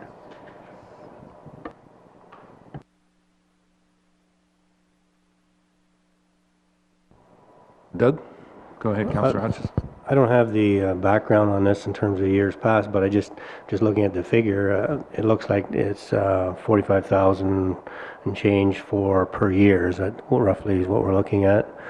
Yeah. I'm just thinking that based on the list of jobs that I see him doing, between grass cutting and sweeping and flower maintenance and watering, I don't think that's really that bad of a deal, considering if you had to hire someone, you'd almost have to have another person to do all those jobs down there. You'd pay that in probably wages to cover, to do all the jobs, so. Yeah, it works out pretty well for us. We have no equipment there. He supplies all the equipment plus the manpower, so I think it's a good thing for West Grey to, and he does a very good job too. Like, yeah.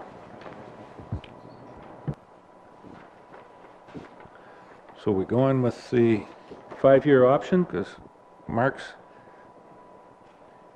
he's a little off here right now. He doesn't know which one to send out. Carol? Do you have a recommendation on the, It's certainly in the past, Carol, he's done a great job for us, so, and he hasn't increased it that much over the 5 years, so if, I'd certainly feel comfortable with him for a 5-year, but I just wanted council to have, because I'm not going to be here to. Ken's only looking at less than 5 days, not 5 years. yeah, I got hold him to the fire the last few days. Okay, Doug?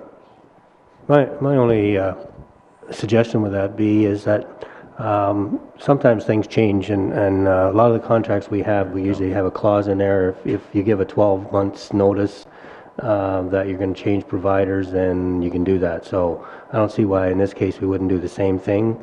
Like if we all of a sudden 2 or 3 years down the road we get all kinds of complaints and things aren't going well, and it's maybe it's not Kelly, it's maybe somebody else doing it, but it's through his company, then we have an out. Right now, if we sign 5 years, we don't have an out. Not saying that I don't think we'll need one, but I'm just saying it covers us. Was there any mention of that, Ken, when discussing with Botanical Design? No, but I can talk to him tomorrow about it if that's the wishes of council, certainly. And I can get somebody to bring it back to the committee of the whole or the next council meeting, whatever. Yeah. Boy, Larry. There's an open invitation. These are open meetings, Ken. It's not necessary that you're working. You can come back to the meetings. Doug?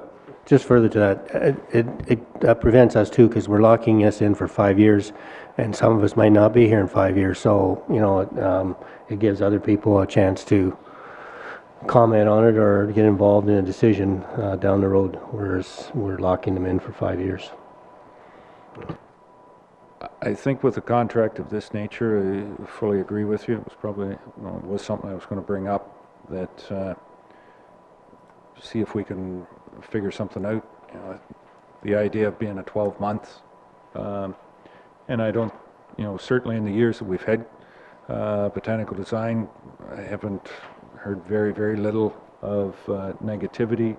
It's done a very good job, but things change, and he may sell the company, and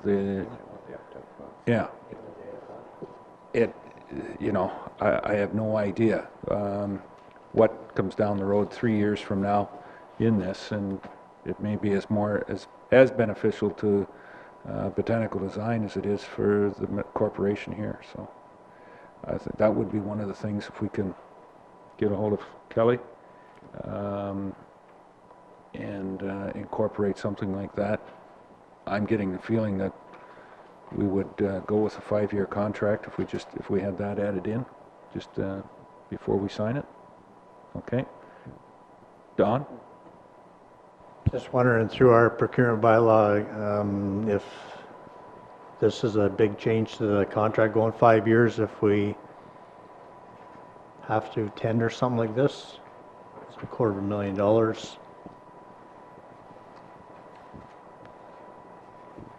If there's any other companies out there would like to have a shot at it. Do you want to comment on that one, sir? Thanks for passing that over. That came over pretty quick. Yeah. Council has that indulgence. They can approve. They can waive the procurement bylaw to permit something that is in place, something like this, which is especially, it's not ultra special, but it is something that they do the entire maintenance for us in the community for the entire year round. We've been very satisfied with their work to date, and council may waive needs the procurement bylaw and authorize the extension for the 5-year contract should council so desire. But that is something to keep in the back of your mind as well. Are there other companies out there who could do that? Possibly, I don't know. The benefit of having this company, it's right in Neustadt, it's local employment, they've been doing it, they've been doing a magnificent job for us. And I'm just echoing what is being said by the Public Works, Director of Public Works here. We haven't had any issues with them. Anytime there has been an issue, it's been taken care of rapidly, quickly, and to our satisfaction. So that is why the recommendation came forward from Ken. We talked about this, and that was one potential obstacle, but council can waive that as is required under our procurement bylaw, should council deem pertinent to do that. Okay, so I think that gives us the flexibility there, and we can look at that. Hopefully, Ken, you'll be able to put it in a report Thursday morning, give or take, and have somebody present it here on Monday morning at Committee of the Whole. Okay. Anything else, Ken? That's all I have at this time. Report. Okay.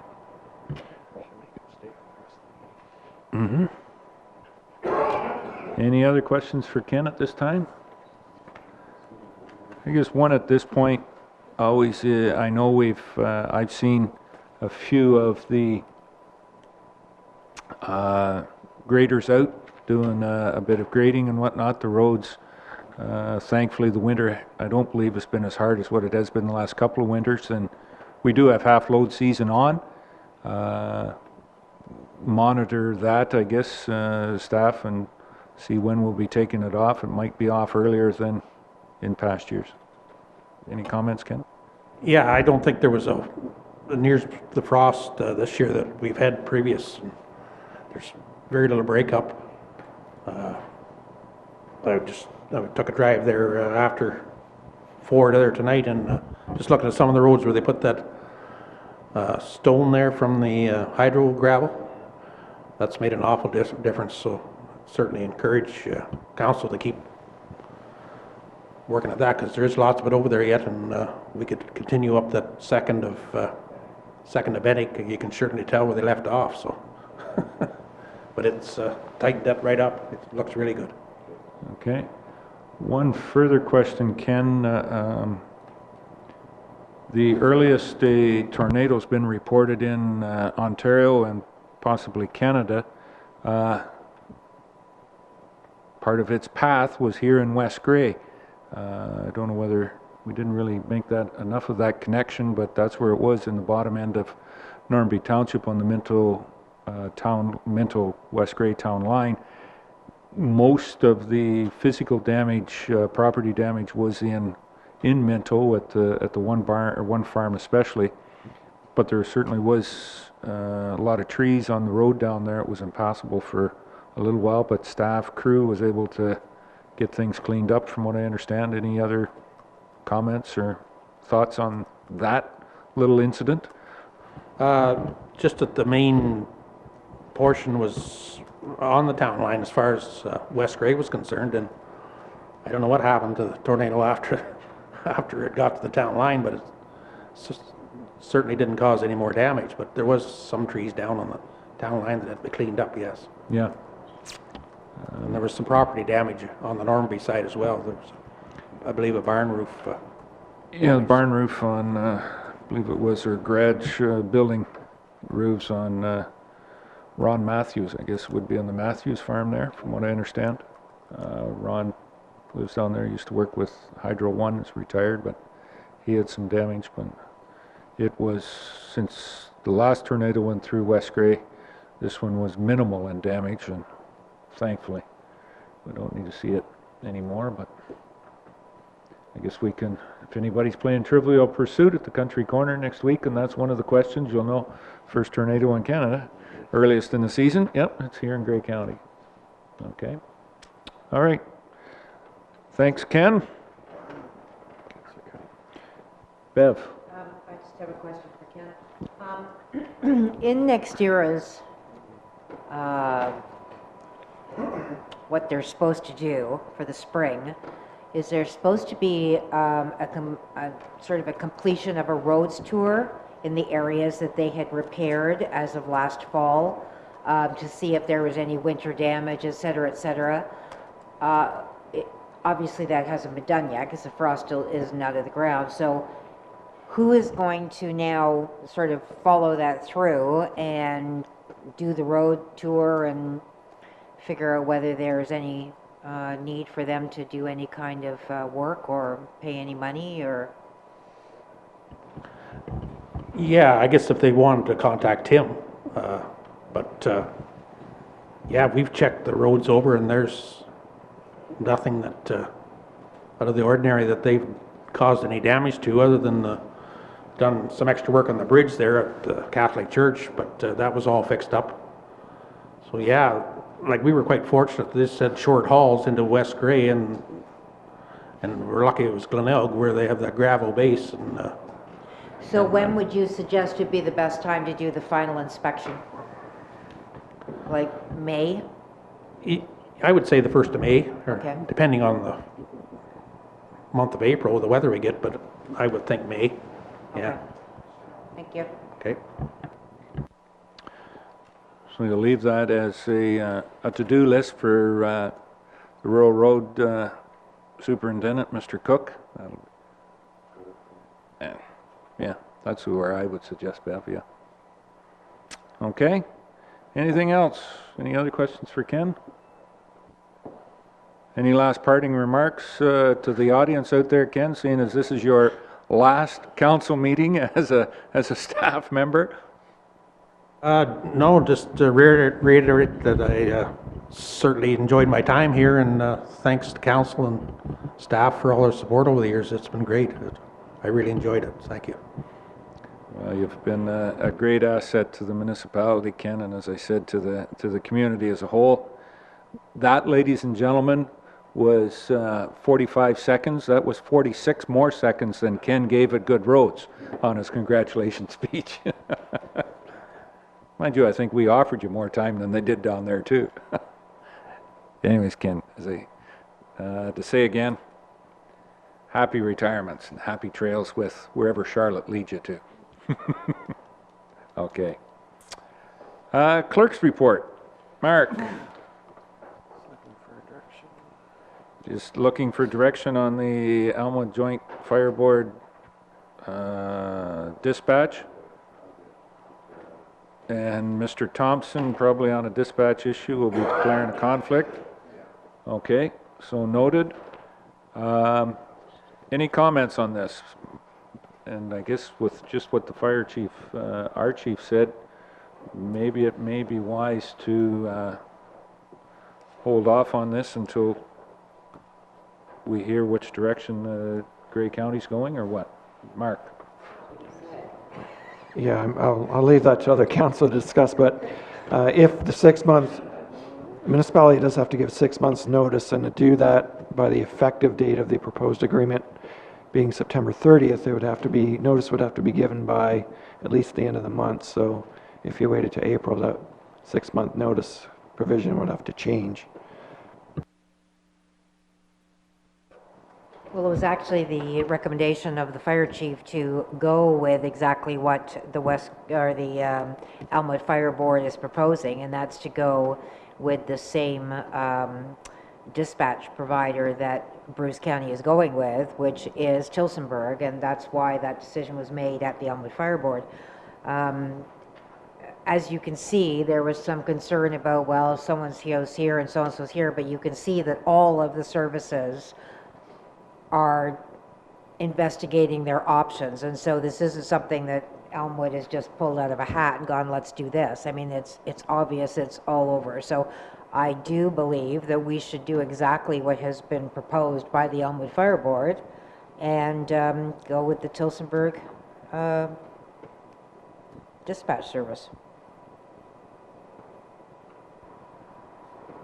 The majority of the Elmwood Fire service, the majority of their calls are which side of the county line?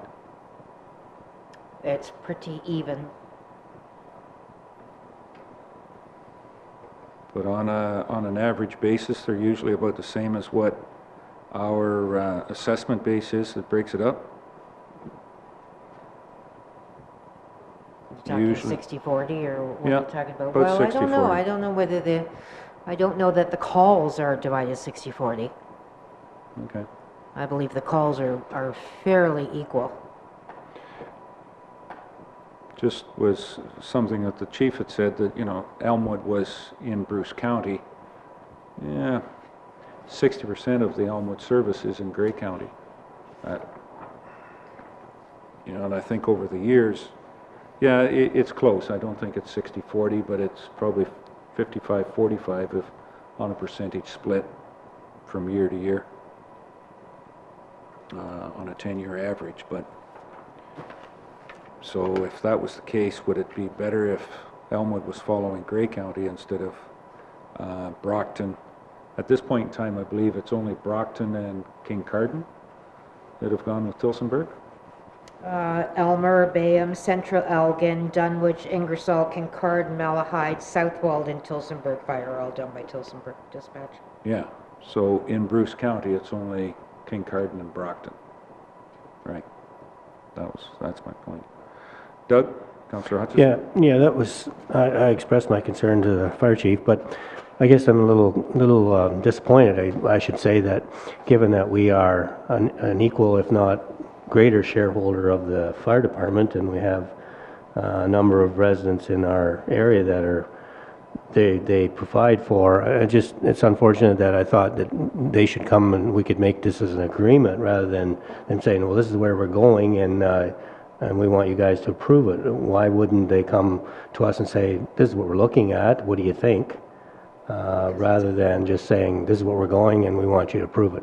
I was a little disappointed how that came about, and I think that's, you know, we should be equal partners, if not greater partners in this decision. So. Well, that's not what happened. This is a board. It's not a committee. It's a joint board of management with Elmwood, and there have been dispatch issues, and our fire chief made a recommendation to the fire board in Elmwood that he was going to go out for proposals, and so the Elmwood Fire Board knew this was going on, knew it was happening, but until there was some sort of confirmation, et cetera, of pricing and et cetera, you know, that every little thing is not discussed with everybody.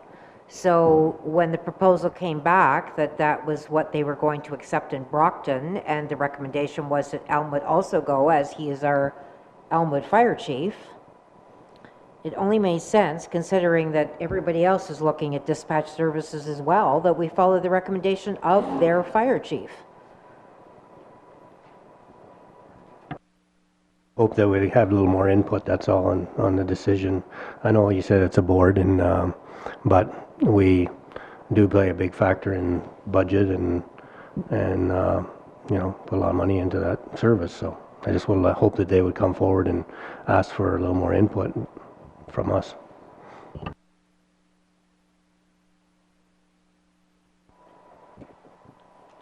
what, the bylaw, and that's where it gets a little bit sticky, and I'll say this to the chair of the Elmwood Board, it needs to be approved by bylaw by both municipalities, and, yeah. The board can't do that, so we'll certainly need buy-in from West Grey. Is there any other comments on this? Before we make the presentation, so do we go forward with introducing the bylaw this evening, or there was one recommendation or thought that we could wait until it comes forward at to see what the rest of Grey County proposal is doing?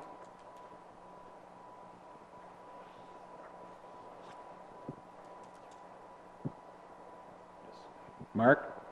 Yeah, just for council's information, I can confirm that Brockton was looking to deal with a similar bylaw at their meeting on March 29th, so they were waiting for direction from this council. If council doesn't approve the bylaw prior to the 29th, then I suppose Brockton wouldn't be passing it either at that point.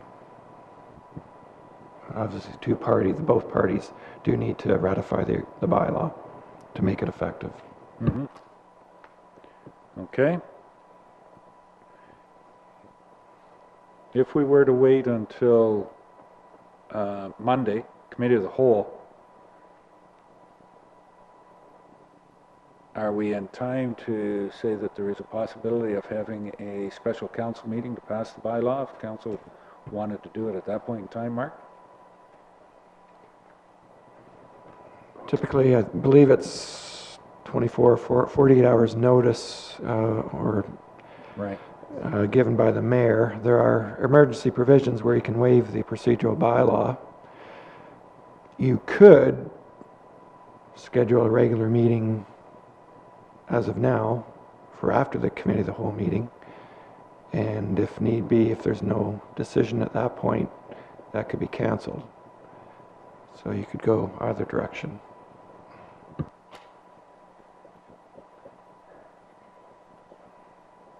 Any further thoughts on that to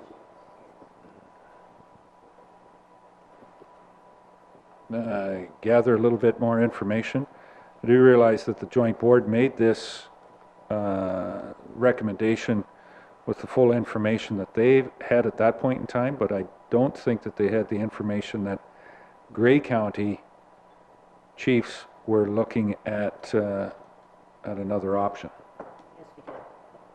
We knew that they were going forward and going out for requests for proposals for dispatch services because we had spoken to Phil and knew that that was happening. That's been in the works for months. Mark? Yeah, just further to that, Chief Murphy could not make today's meeting as council had requested to do so. He is on vacation. If council wishes to discuss it during Committee of the Whole and perhaps at a special council meeting thereafter, I'm not sure if you want to invite Chief Murphy to the Committee of the Whole meeting to see if he's available for further discussion.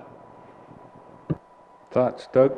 Well, also, we're not in the understanding that our chief, Mr. Swartz, said that he was going to have more information from their meeting on Wednesday, and that they would actually have some figures and compare that with Owen Sound. Was that not the way I interpreted that? There would be more information coming, and he should have that by next Committee of the Whole. There was a request, from what I understood, for the Barrie on the 23rd to have that.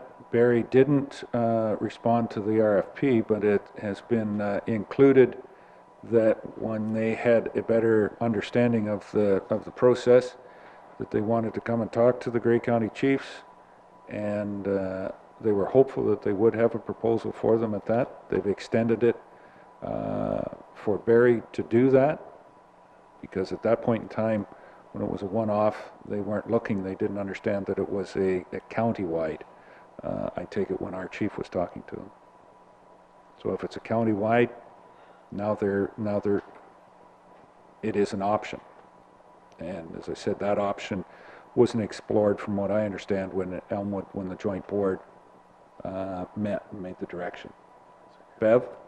I do believe that there would be a financial cost for Elmwood Fire to go to something like Barrie as far as repeater towers and all that sort of stuff, because they are right now utilizing the Bruce County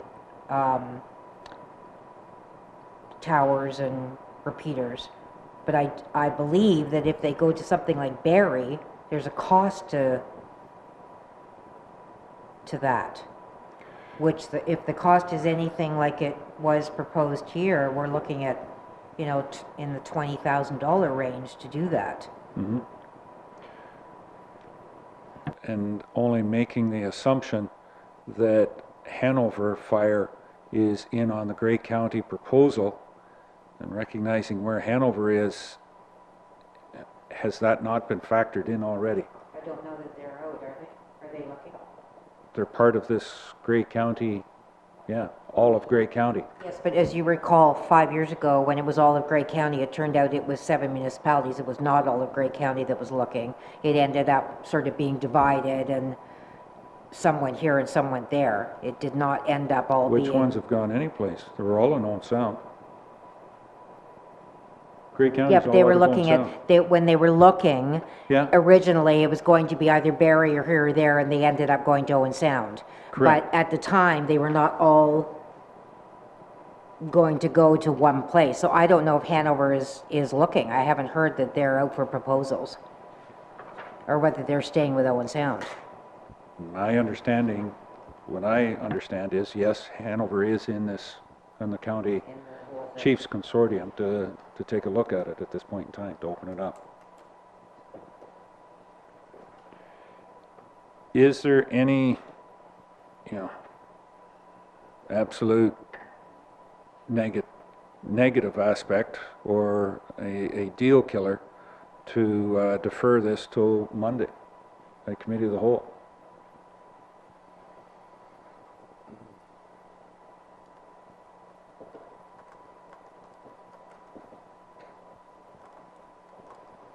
John? You need a motion to defer, Mr. Mayor?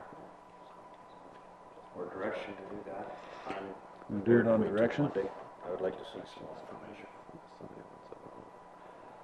Put the bylaws here. Do we have to defer the bylaw? Or not introduce it? Okay. Well, I think it's direction, as to introducing the bylaw, and we'll at this point in time give direction. If that's the consensus, give direction to defer, and then when we get to bylaws, defer the bylaw until Monday.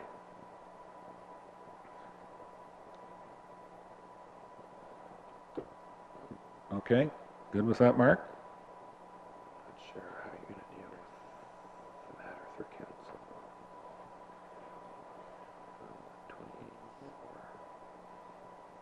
28 or... Yeah, we'd have to have a special, the only way we'll be able to deal with it is have put forward that we have a... We'll be able to waive that. Well, we don't need to waive it. I mean, we can make the announcement now, we've got it. Can we cancel it? What's the cancellation? If that's the, Yeah. the option. So We could cancel it instead of introducing. I do a motion for the special council meeting. Yep, we'll do that on notice of motion. Okay.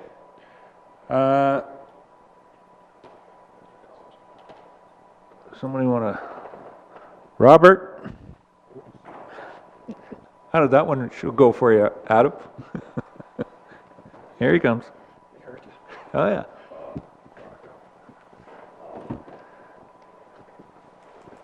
Thanks, Rob. Okay, we're down then to the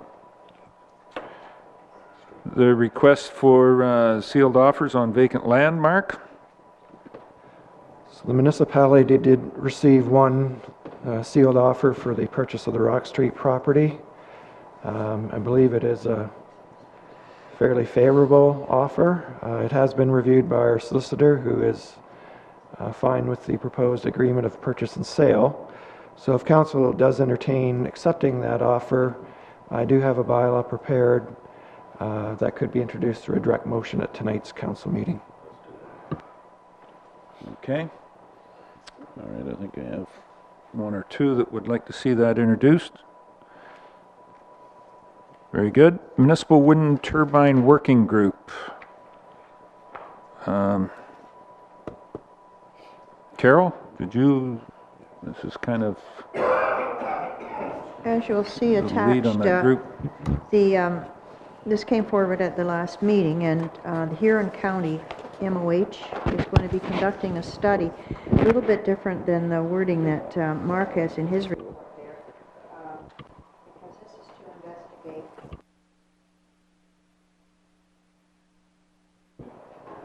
I know you did, but I hit the wrong button here and Oh. cut you off. I apologize. I went to shut mine. And this is merely to, actually, they changed the word support to commend, and it's just to commend the Huron County Health Unit for taking this action. And they're doing, first of all, a survey, I believe, an online survey, and then looking into possible health problems. And I believe Stu Halliday was taking this back to our health unit as well. Has there been a meeting since this came up? Had a meeting on Friday, and Stuart did not introduce. I know he spoke with Medical Officer of Health, Dr. Lynn, prior to and after the meeting, but there was no discussion on it. Had seen this and was expecting some, but he didn't bring it forward, so I can't. I don't know what come out of that discussion. So it's just, as it says, commending them for taking this action. And, you know, the comment was made, there's no point of us all doing it, like every health unit, and commending Huron County for taking the lead in this, and possibly see what the outcome is, and maybe, you know, there may be something that we can use out of that would help us. And they did ask if they would be looking at Bruce County, where it borders Bruce, because some of those residents are fairly close, apparently. I don't know the location, but they said the Bruce County are fairly close. ACW. It'd be ACW, Ashfield, Coburn, and Wawanosh. Wawanosh, yeah. And Huron Kinloss. There's a couple of those projects that they overlap the municipal boundary, Bruce and Huron County lines as well too. So they weren't going any further than just the municipalities in this case, you know, not forwarding it on to MPPs or ministers or so on. It's at this point in time, it is really just supporting them or commending them for taking this action. I would certainly encourage us to you know, to support this, because we, in our own municipality, we got 9 families out there that are having health problems. And that was very clear at our last, the 3 deputations that were made at our last CLC. So this is information that would perhaps help us in time as well when this is done. So you're looking to introduce a motion for just support of Huron County's. Yeah. It's resolved that Request. West Grey hereby supports the resolution of Huron County Health Unit to conduct that study, and that the supporting letter be forwarded to the Huron County Board of Health, the Medical Officer of Health, and Dr. Erica Clark, the epidemiologist for the health unit. It's not at this point being circulated, as I said, to ministers or MPPs. Okay. They did mention the study that, and Dr. Lynn's support, you know, the study, but hers wasn't in depth as to the health problems that people are actually suffering from. And this is getting into much deeper. They identified, yeah, what has been identified. Hers was, I think, the health unit, the Grey Bruce or Bruce Grey Health Unit, this study that was done was on casual, what's the terminology they use?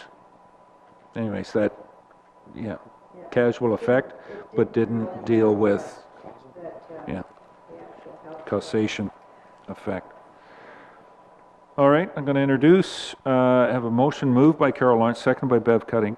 Be it resolved that the Council of the Municipality of West Grey hereby supports the resolution of Huron County Health Unit requesting the acting provincial medical officer of health to conduct an investigation into possible health problems of residents living in the close proximity to industrial wind turbines in Huron County. And further, that a supporting letter be forwarded to the Huron County Board of Health, the Huron County Medical Officer of Health, and Dr. Erica Clark, epidemiologist, Huron County, with the Huron County Health Unit. Okay. Any further discussion on the motion? This is just support of what Huron County Health Unit has asked. There's no financial implications into it, and to do investigative work on substantiating the health claims from individuals. Okay. Okay. If there's no other questions, I'll call the question. All those in favor? Any opposed? That's carried.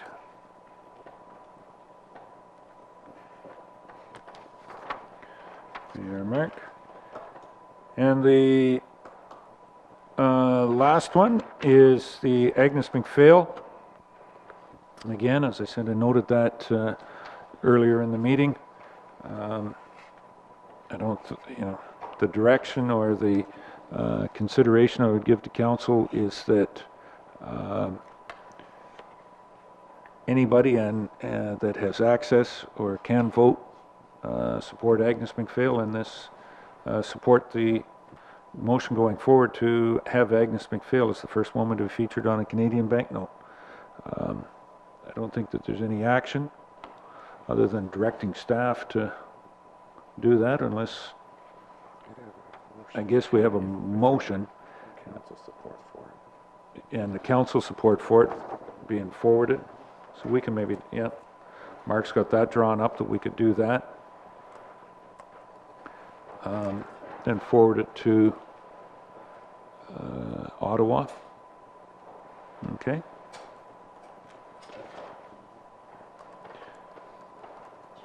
So I have a motion moved by John A. Bell and seconded by Rob Thompson. Be it resolved that the Council of the Municipality of West Grey hereby supports Agnes McPhail being the first woman to be featured on a Canadian banknote and encourages West Grey ratepayers to vote for Agnes McPhail by going to the nomination website, link posted on the Grey County's Facebook page. And Government of Canada website as well too. There's a number of links that you can get into that through. Okay, any other questions or comments? Call the question. All those in favor? Any opposed? Carried unanimously.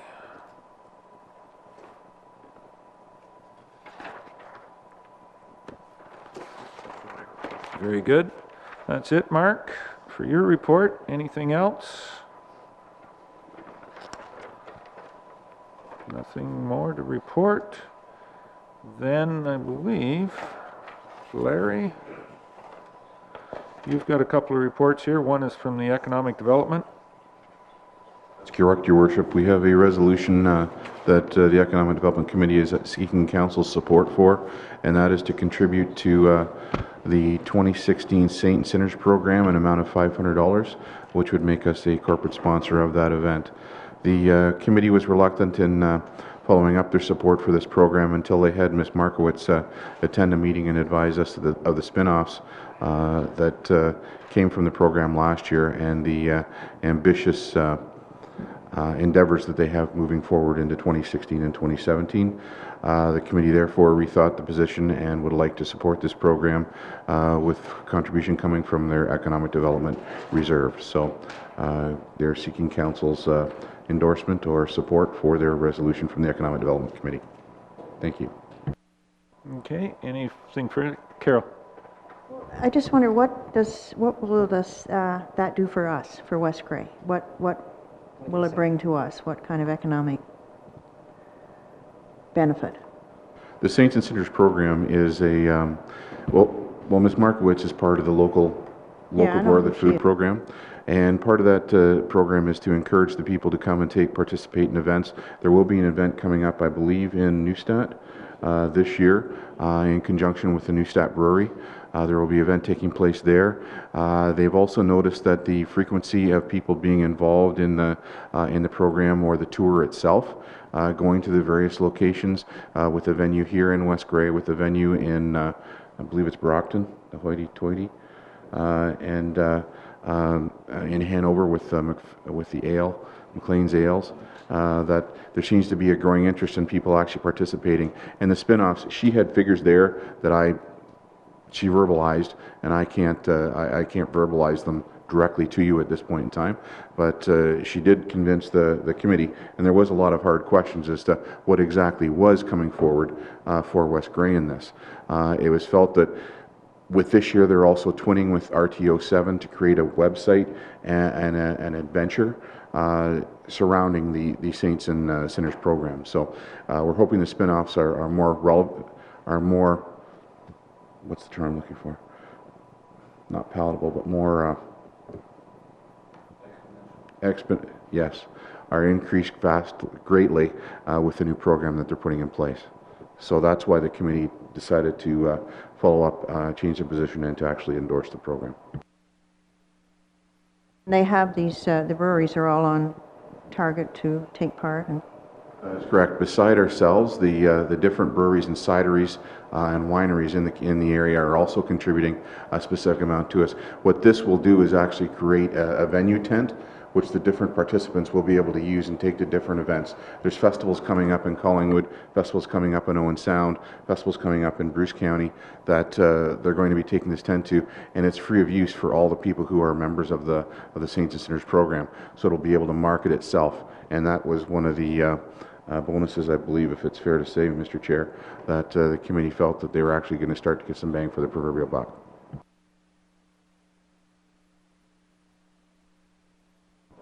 Doug? And if I can just add to that, we're really hoping that there's going to be spin-offs, because what happens is some of the local restaurants are starting to carry local breweries like the McLean's, the Newstead beers, the wines, and so it creates traffic, and it generates spin-offs from the restaurants that are, as people go around, see these breweries, are going to, be able to recognize the names, and then they might order something that supports that brewery or supports one of the enterprises. So yeah, I think it's a good thing. I think it's a win-win, really. Okay, any other questions before we introduce? Seeing that, I have a motion moved by Carol Lawrence and seconded by Bev Cutting. Be it resolved that the Council of the Municipality of West Grey hereby approves contributing $500 from the Economic Development Reserve to the Saints and Sinners program as recommended by the West Grey Economic Development Committee. Any questions on the motion? Call the motion. Call the question. All those in favor? Any opposed? That's carried.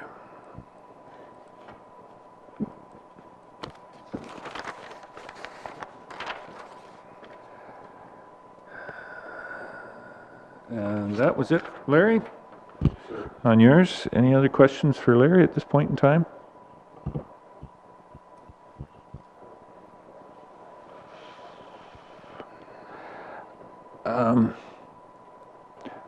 This might be the best, just as have Mr. Gould has been recognized in his retirement and whatnot. Is there any update on how we're doing with the replacement or Larry's hire? The individual hired to replace Ken. Larry? We continue to work through. We have done, we've retained a third party to do behavioral investigation into both individuals that are still the two candidates that are left. We've retained a third party to investigate the references and educational checks on the individuals, and we're looking forward to receive that information back. We have a meeting actually on Thursday of this week prior to our event for Mr. Gould with the committee members to sit down and go over that, the findings of the behavioral aptitude test that they've completed, and hope to have word in the very near future in regards to how the committee wishes to move forward. Okay. And on that committee, I'd just like to see how we're doing our due diligence. I believe we would have liked to seen, you know, it done a little sooner, but scheduling and everything, it hasn't gone quite as quickly as what we thought. And I believe that in that interim, the administration aspect of Ken's job, if a director's not here, where does that fall? Falls up, Your Worship, to me. Is one of those ones that doesn't go down. We're hopeful that out of the last two, one will be able to have in place as quickly as possible, but in the meantime, Larry will be looking after that administration part of it, and I think Steve and Tim more heavily involved in the day-to-day operation administration of it. Carol? I have another question with regard to the recreation, and as I understand, it's not part of the new person's mandate. Who is going to be overseeing the recreation and the facility managers? That will fall onto myself as well on the interim basis until we decide how we wish to move forward with recreation. But it won't be in this year, Larry. It's not in the budget, like to hire this year. So that would mean the remainder of the year it would be under you at least? That would be correct. Thank you. Has that been relayed to the two facility managers? I've spoken with them directly, but I will be sending them something in writing following Ken's retirement on Thursday. Thank you. Okay. Anything else for Larry? Very good. I guess we're down to bylaws, Mark. There's nothing else. Bylaw number 18. This is dealing with the Elmwood Fire, and in the response to report through Marks, is there a consensus to defer this?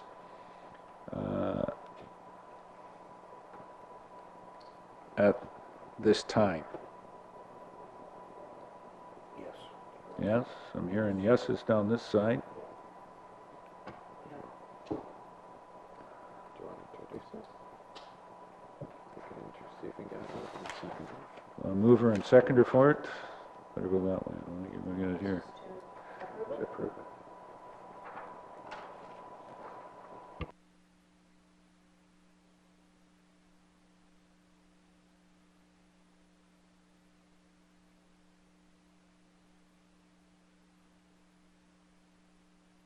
Bev?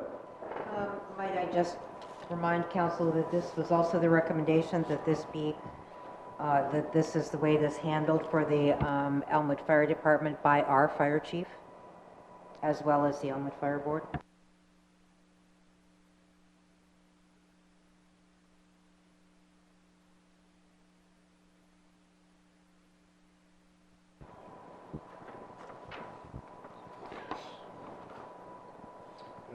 Can I get a clarification on that?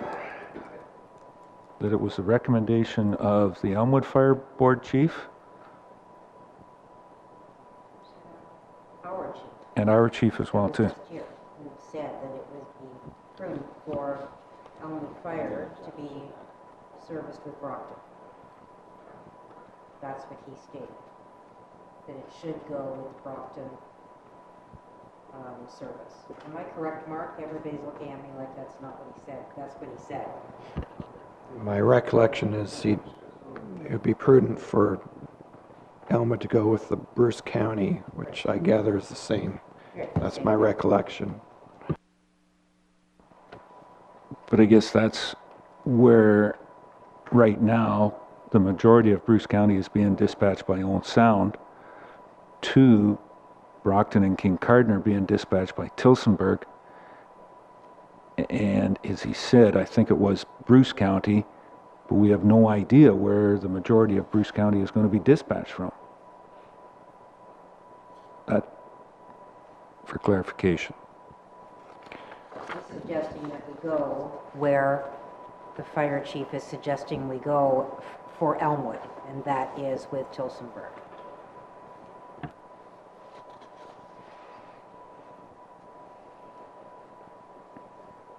Don, before I introduce. I guess the same thing could be said with Grey County. We're going to have a meeting in Markdale to talk about the Barrie, but all 9 municipalities could be dispatched by 9 or 7 different dispatches a year from now. Yep. Just because they're attending that meeting on Wednesday doesn't mean they're going to be dispatched by Barrie. No, that's right. But it is strange that you wouldn't gather as much information before you jump to a conclusion that is not, the best information possible before you jump at the first offer that's out there, I guess, is the way I would say it. The information was gathered by the Elmwood Fire Board and the fire chief, and that information was brought back, and that is his recommendation. He did his due diligence. He did his homework.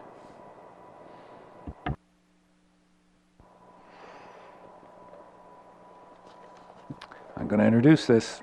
Moved by Caroline, second by Bev Cunning. Be it resolved that the bylaw number 18, 2016, being a bylaw to enter into a fire service dispatch agreement between the town of Tillsonburg and the Elmwood Fire Department Joint Board of Management, the Municipality of Brockton, and the Municipality of West Grey be now read a first, second, and third time, passed and numbered, and that the said bylaw be signed by the mayor and the CEO, deputy clerk, sealed with the seal of the corporation, and be engrossed in the bylaw book.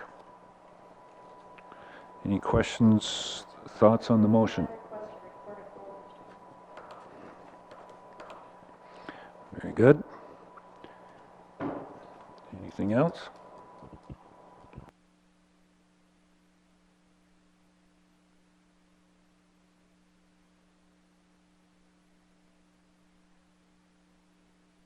Okay, Mr. Bell. Mr. Mayor, I still don't have all the figures in front of me, and for that reason, I would like to move a motion to defer this until after the committee of the whole, table. But I think it is very prudent. We have all the information in front of us, and I don't feel that we do it this time. And do respect Councillor Cutting. I know that you're chair of the Elmwood Fire Board, but I still don't think that all the options were explored, for the simple reason is the fire chief in Elmwood does not have the information from the meeting that's going to happen in Grey County. And I think that maybe there needs to be a little bit of time. I don't think there's any hurry to do this right tonight, and I would like to see it tabled until Monday. Have a seconder for that? I'll second that. So motion to table, moved by Deputy Mayor Bell, seconded by Mr. Hutchison.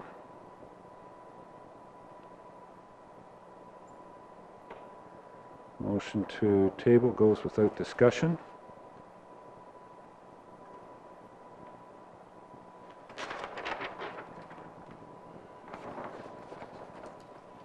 So we have a motion moved by Deputy Mayor Bell, seconded by Councillor Hutchison. Be it resolved that the Council of the Municipality of West Grey hereby requests that resolution number 10616 be tabled.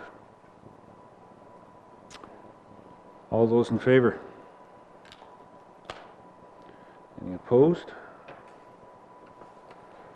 That's defeated. Okay.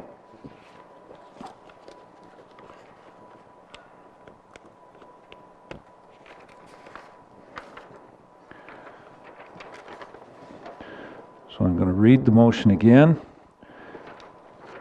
Have a motion moved by Carol Lawrence, seconded by Bev Cutting. Be it resolved that bylaw number 18, 2016, being a bylaw to enter into a fire service dispatch agreement between the town of Tillsonburg and the Elmwood Fire Department Joint Board of Management, the Municipality of Brockton, and the Municipality of West Grey, be now read a first, second, and third time, passed and numbered, and that the said bylaw be signed by the mayor and the CEO, deputy clerk, sealed with the seal of the corporation, be engrossed in the bylaw book.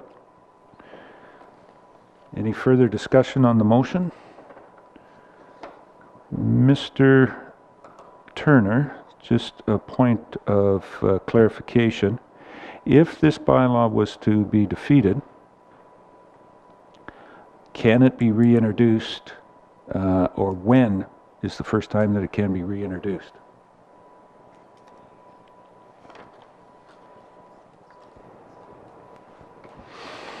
There can be a motion at the next council meeting to reconsider a vote, or alternatively, a new bylaw could be prepared. The new bylaw number. I'm cutting out. Councillor Lawrence? Not sure what we're doing on this, but I'm withdrawing my request for a recorded vote. I don't know where we're going on this anymore. I guess the deferral was lost, but I withdraw that request. Okay. Somebody else has for a recorded vote. Okay, sorry, Deputy Mayor Bell. Well, that's fine. I'll ask for the recorded vote then, please, Mr. Mayor. Okay, we're back to recorded vote. Any other debate? Mark, I'll ask you to take the vote. Deputy Mayor Bell? No. Councillor Cutting? Yes. Mayor Eccles? No. Councillor Hutchison? No. Councillor Lawrence? Yes. Councillor Marshall? Yes. That's defeated. Motion is tied. The motion is defeated.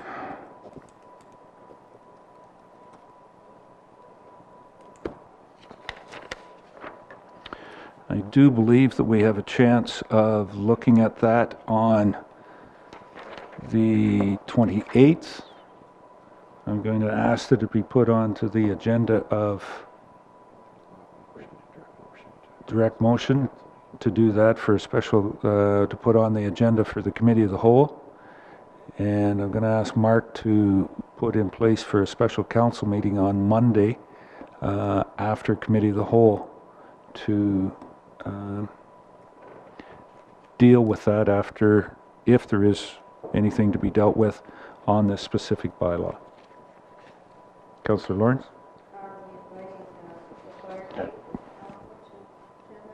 Yes, I would put that recommendation forward, yes. Or request, not a recommendation, but a request. So Mark, I'll ask you to look after that. Okay.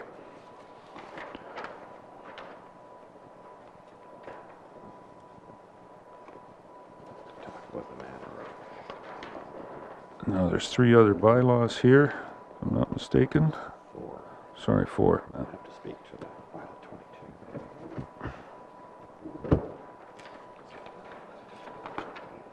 22. Okay.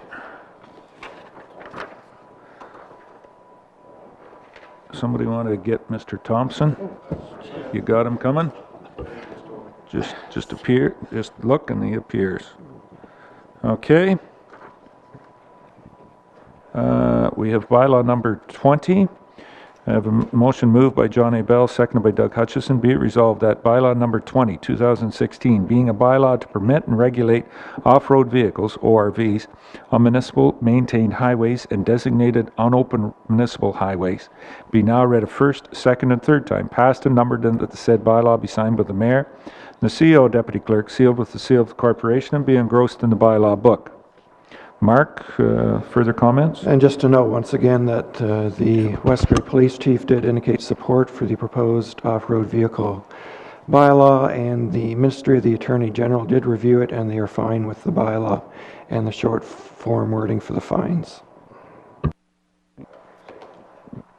Anything further on the motion? Call the question then. All those in favor? Any opposed? That's carried.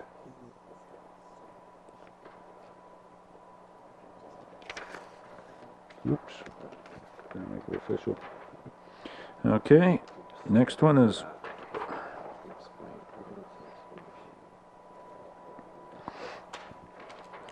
the next one, bylaw number 21, is, yeah, it's assuming a piece of the former county road, I believe is what it breaks down to.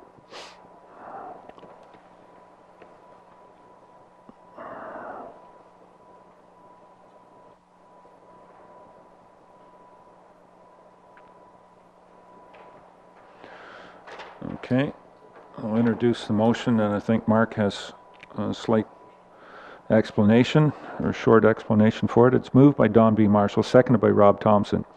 Be it resolved that bylaw number 21, 2016, being a bylaw to assume Part Lot 28, Plan 53, Part 1, RP 16 R10542, former Township of Bentic, into the municipal road system, be now read a first, second, and third time, passed and numbered, and that the said bylaw be signed by the mayor and the CEO, deputy clerk, sealed with the seal of the corporation, and be engrossed in the bylaw book. Mark.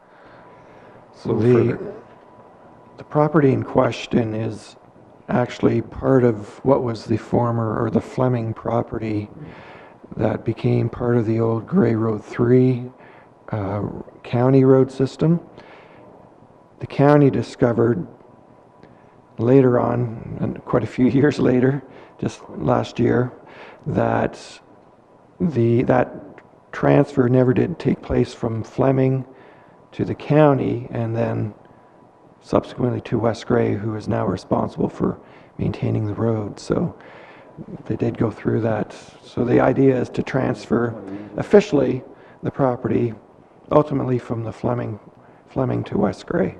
So this would facilitate that transfer that has in essence taken place, or at least that assumption.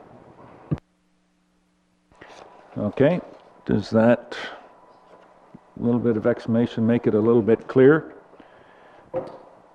So when the new bridge was put in and the old county road was shut down,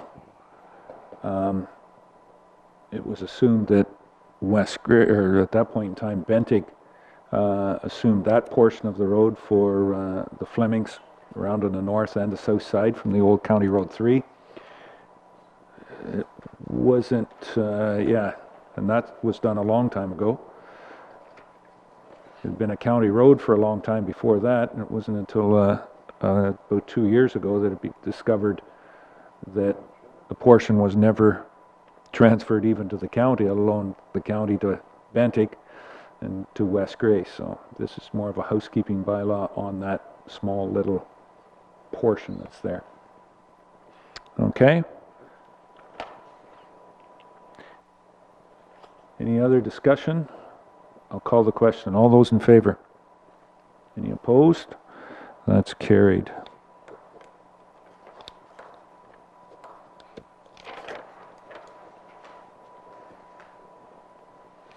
And number 22.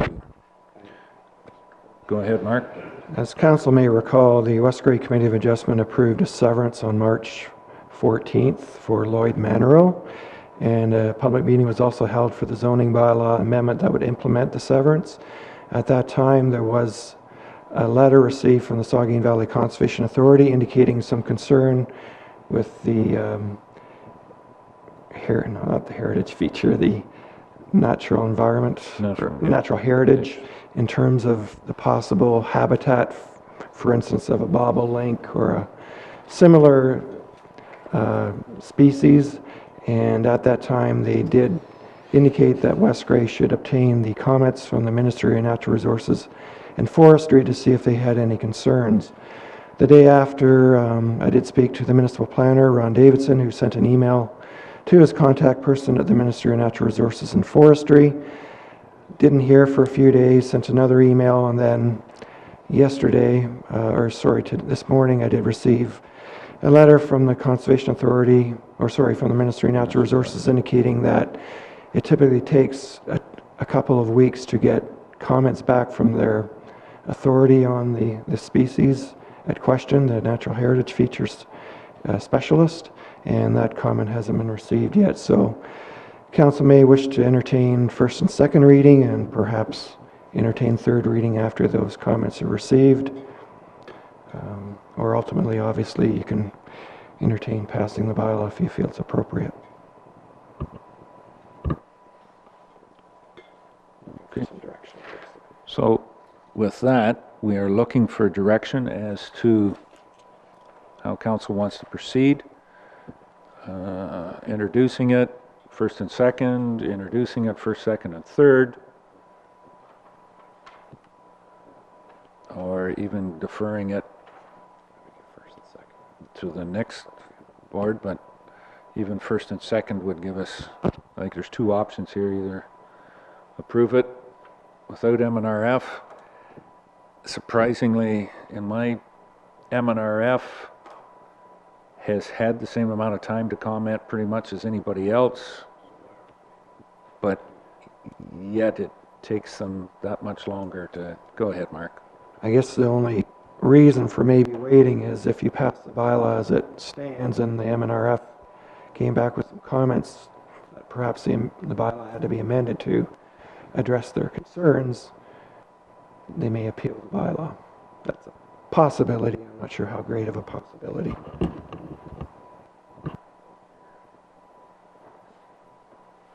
Don? I guess if we delay the bylaw, we're just opening it up to anybody can take as long as they want for comments. So maybe they'll pick up their act next time, and so I think we should carry on. Okay, there's the motion then.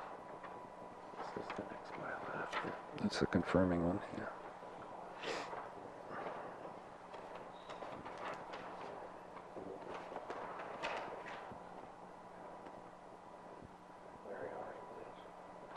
Mm-hmm.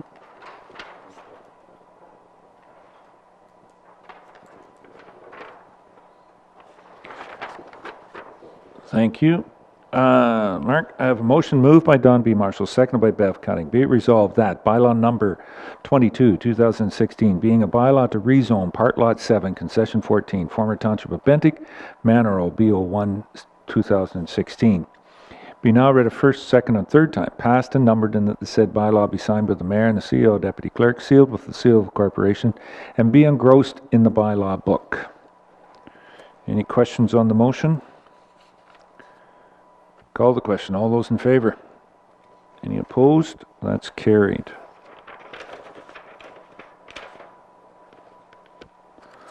Very good. Bylaw number 23 is confirming bylaw. Moved by Bev Cutting, seconded by Don B. Marshall. Be it resolved that bylaw number 23, 2016, being a bylaw to confirm the proceedings of the March 21st, 2016 council meeting, be now read a first, second, and third time, passed and numbered, that the said bylaw be signed by the mayor and the CEO, deputy clerk, sealed with the seal of the corporation, and be engrossed in the bylaw book. Questions on the motion? Call the question. All those in favor? Any opposed? That's carried.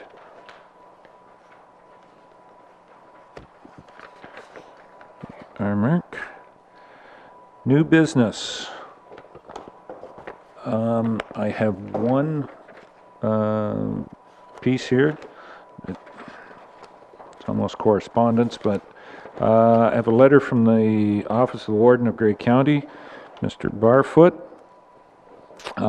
We'll be hosting the Warden's Forum, as has been done for the last number of years. This year it'll be hosted at the Cobble Beach Golf Resort up on County Road 1 on Thursday, April 21st, 2016.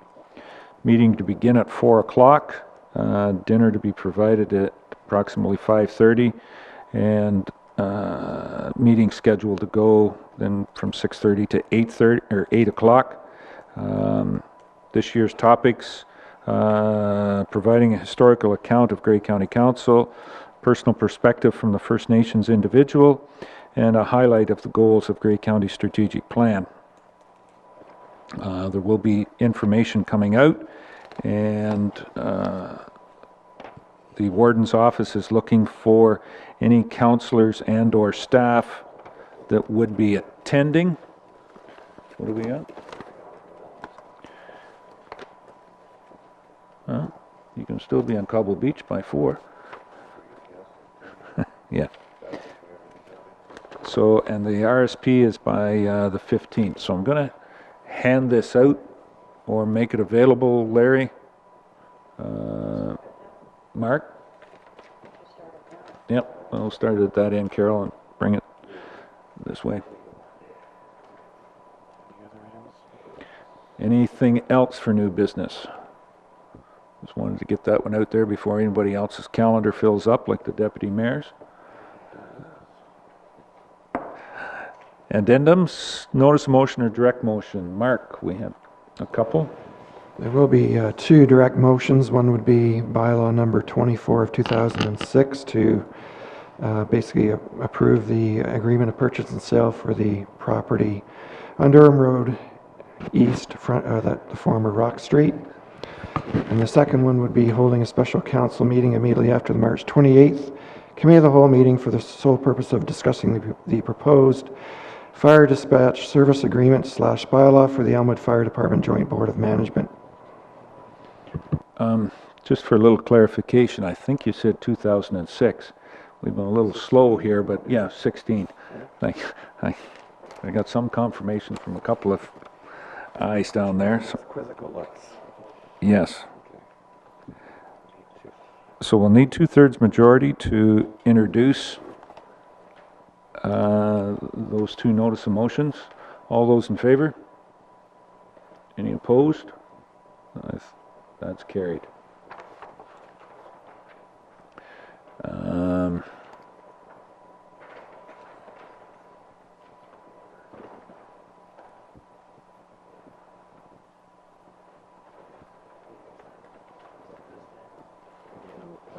Chief Murphy being. Yeah, the special council meeting. Or to give him a special time. No, it is a little difficult.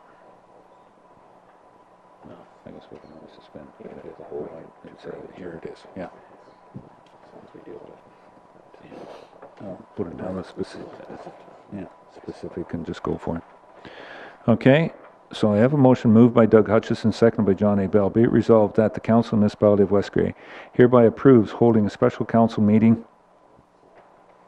immediately after the March 28th, 2016 Committee of the Whole meeting for the sole purpose of discussing the proposed fire dispatch service agreement bylaw for the Elmwood Fire Department Joint Board of Management. May I suggest that we Just say on March 28th. stroke out immediately after, and we can put in a specific time for Chief Murphy to be here so that it's not a mover and seconder. Be fine with that? Yes. Okay.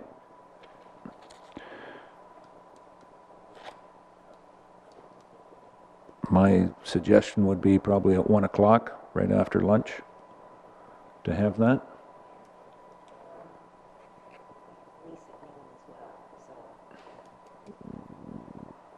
Yeah, 1:30?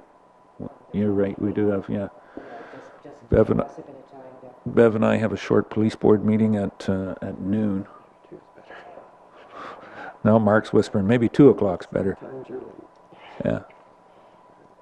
So we'll check on availability, but it'll be sometime in that 1 to 2 o'clock when the request goes out. We'll leave it open-ended so we can figure it out. All right. Any further discussion? Call the question. All those in favor? Any opposed? That's carried. And I take it, Mr. Thompson, you declared a conflict on that? Yes, that's why I backed away. Yep. No, I just wanted to make sure of that. That's how I took it. I know you didn't, but you had declared at the start of the meeting anything dealing with that point. So we'll make sure that it's in there on that one as well, too. Recognized. The second one was on the agreement for purchase and sale of property.